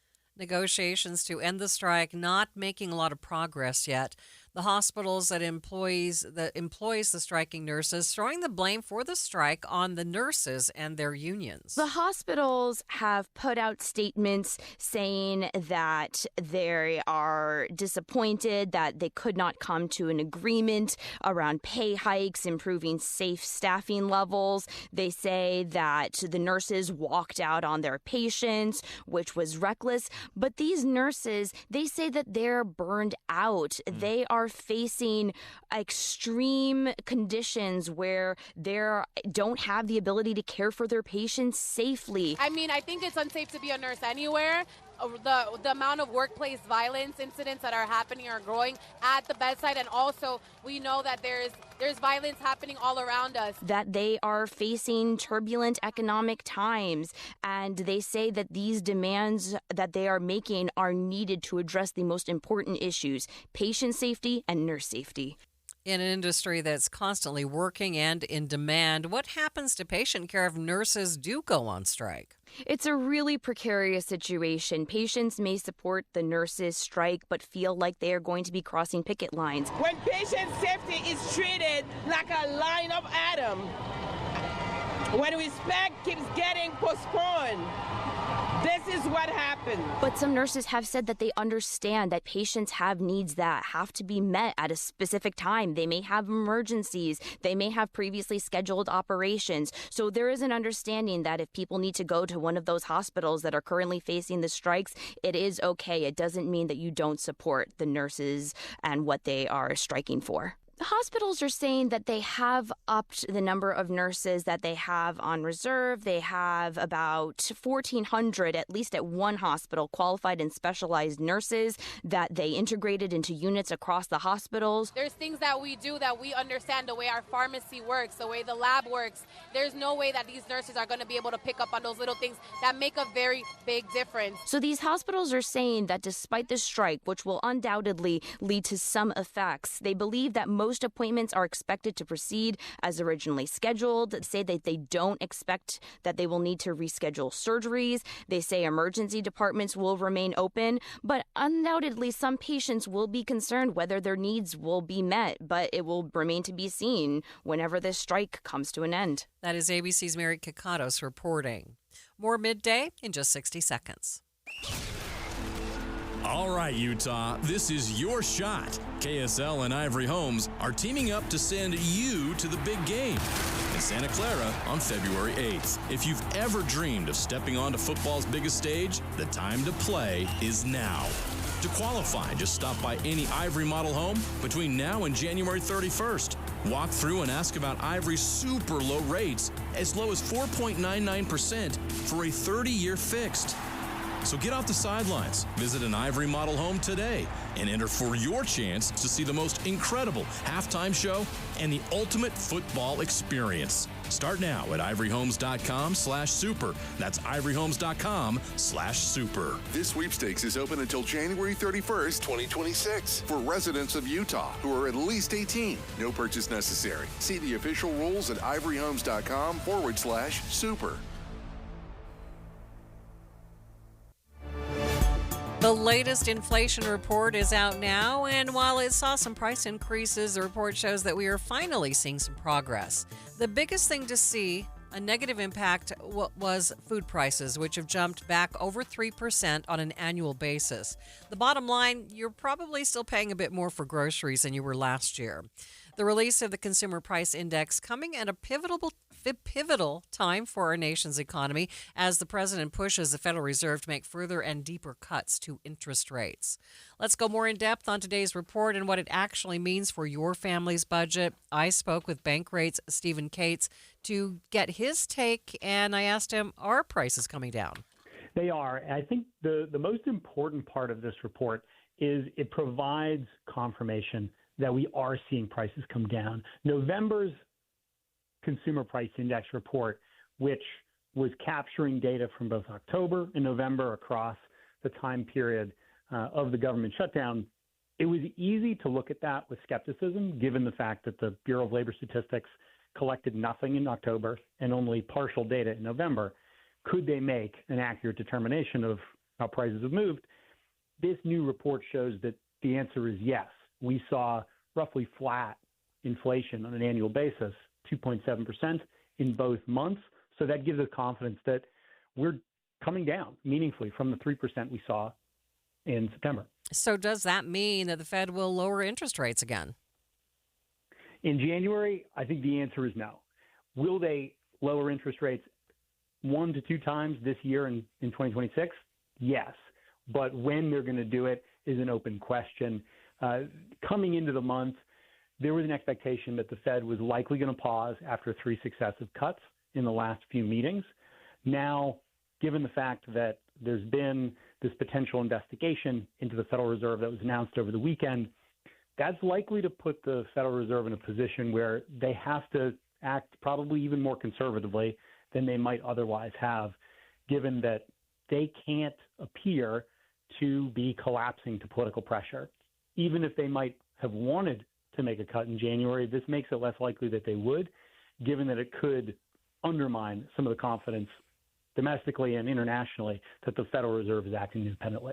It has been a tough time for families with grocery prices being so high. Are there signs that those will actually come down more? Well, I mean, and where are the trouble spots with grocery prices? So this wasn't too encouraging on grocery prices. Nearly all categories of prices showed some level of acceleration month over month. Food away from home, that's going to be things like restaurants. That was one of the categories that really lifted this the most.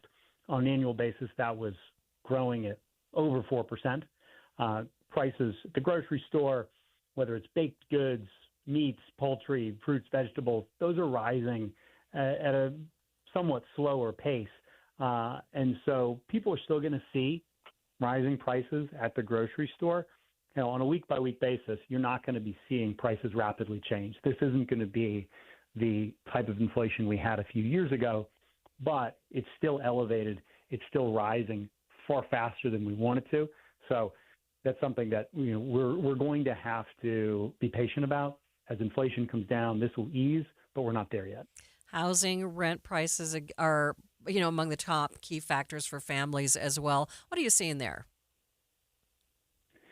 So shelter inflation did reaccelerate slightly, but not to a level that at this point is too concerning. The prices that we're seeing for rent and homes across the country, you average those out, we're getting something that's actually pretty close to the kind of inflation we saw pre-pandemic.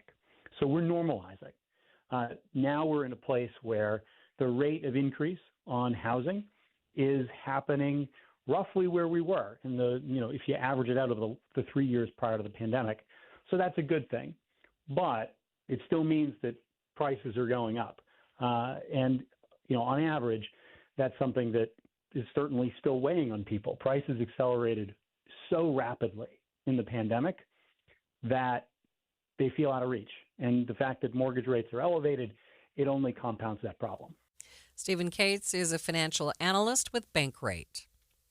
Business in the front and party in the back. We'll head to a mullet competition in Pennsylvania coming up after the break. But first, it's traffic. It's brought to you by UCCU. Transfer savings, earn more. UCCU, love where you bank. Ricky? A new accident in Murray, northbound I-15 at the South Interchange. That's the I-215 junction.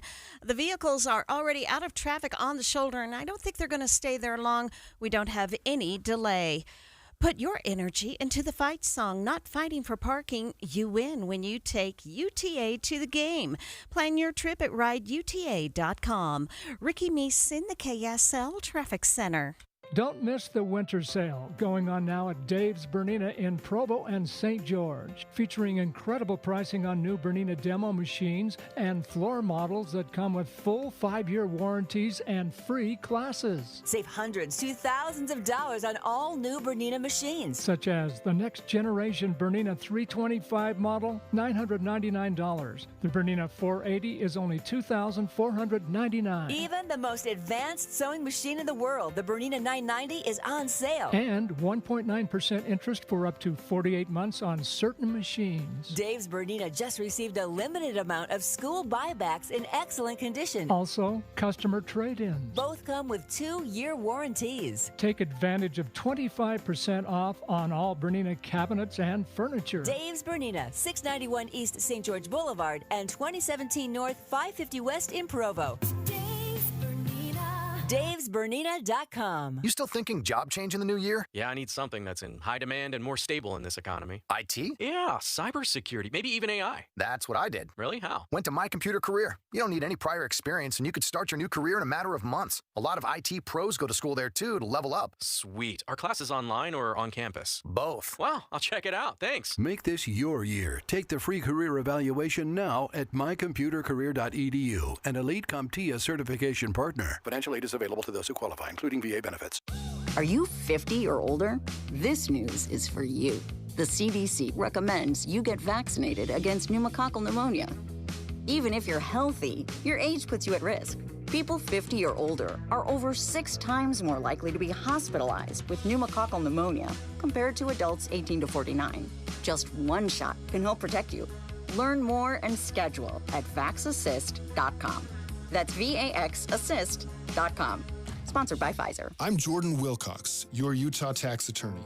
When life gets overwhelming, some things tend to fall by the side. I'm Carlos Sanchez from Draper, Utah. I was managing a business, helping out a business, doing paperwork and getting paid, and my wife got sick. We filed taxes, but then we got audited. And when I went and talked to the IRS, they didn't give me any choice. The IRS pretty much said, this is what you owe us, when are you gonna pay us? And we're talking quite a bit. But every time I drive, I listen to the radio.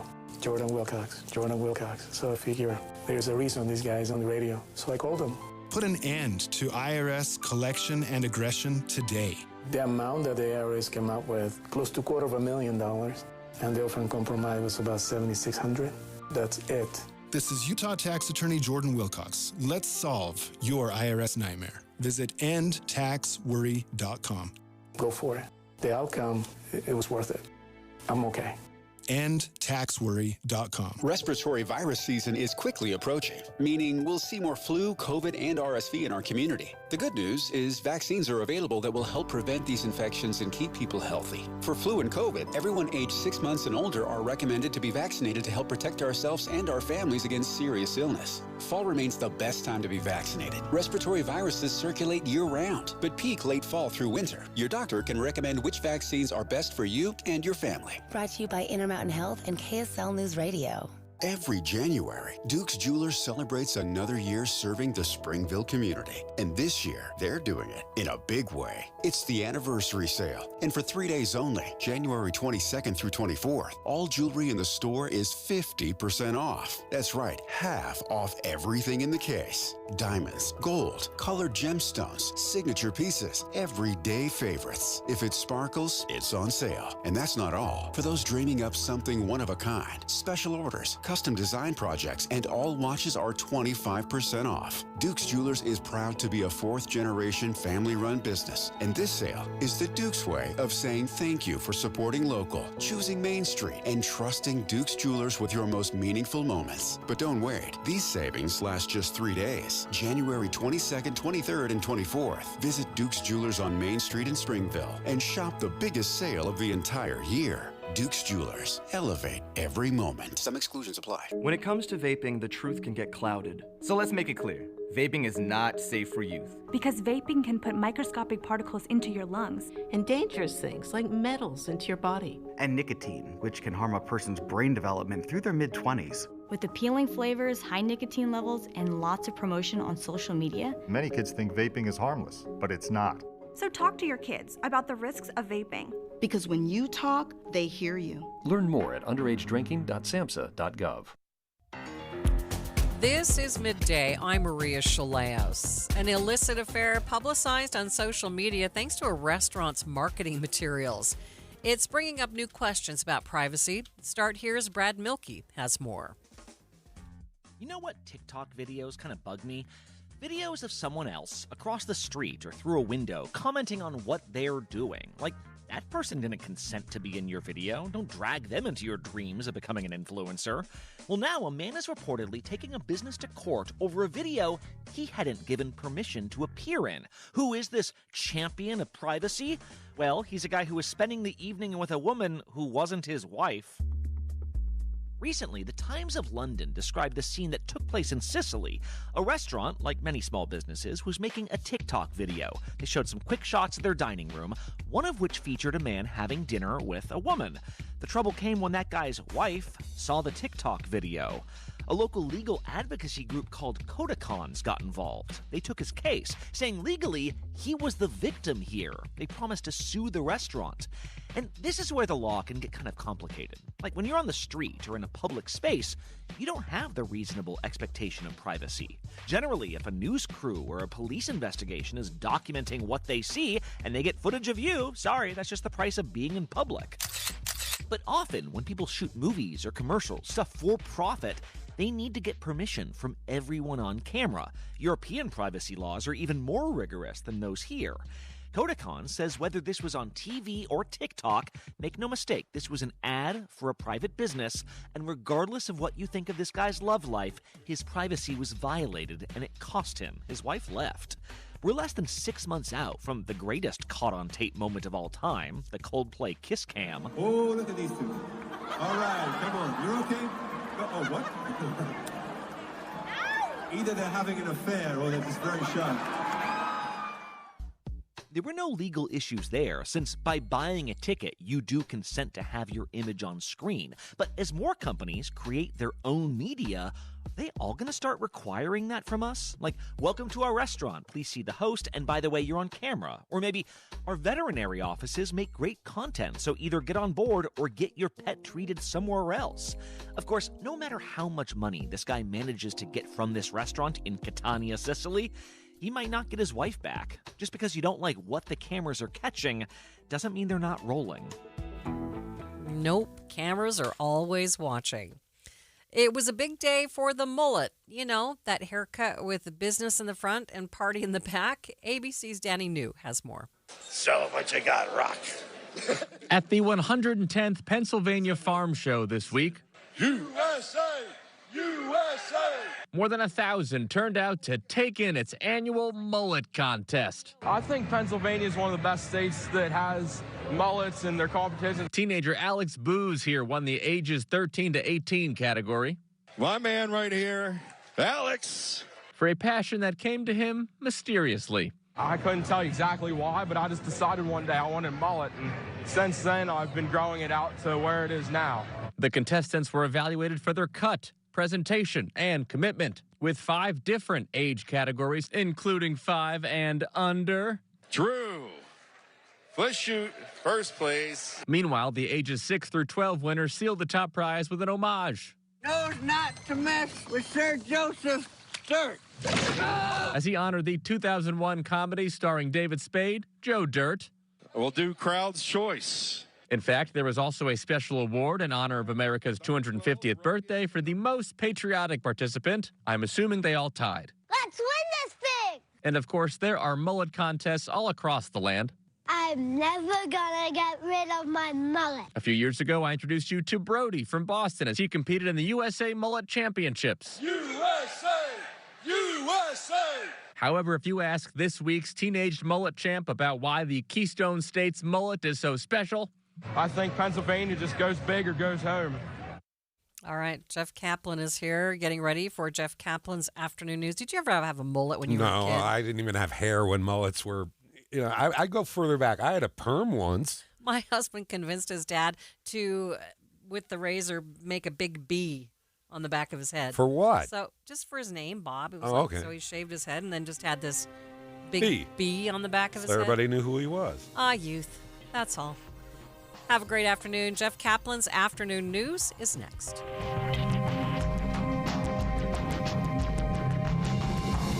KSL FM Midvale. KSL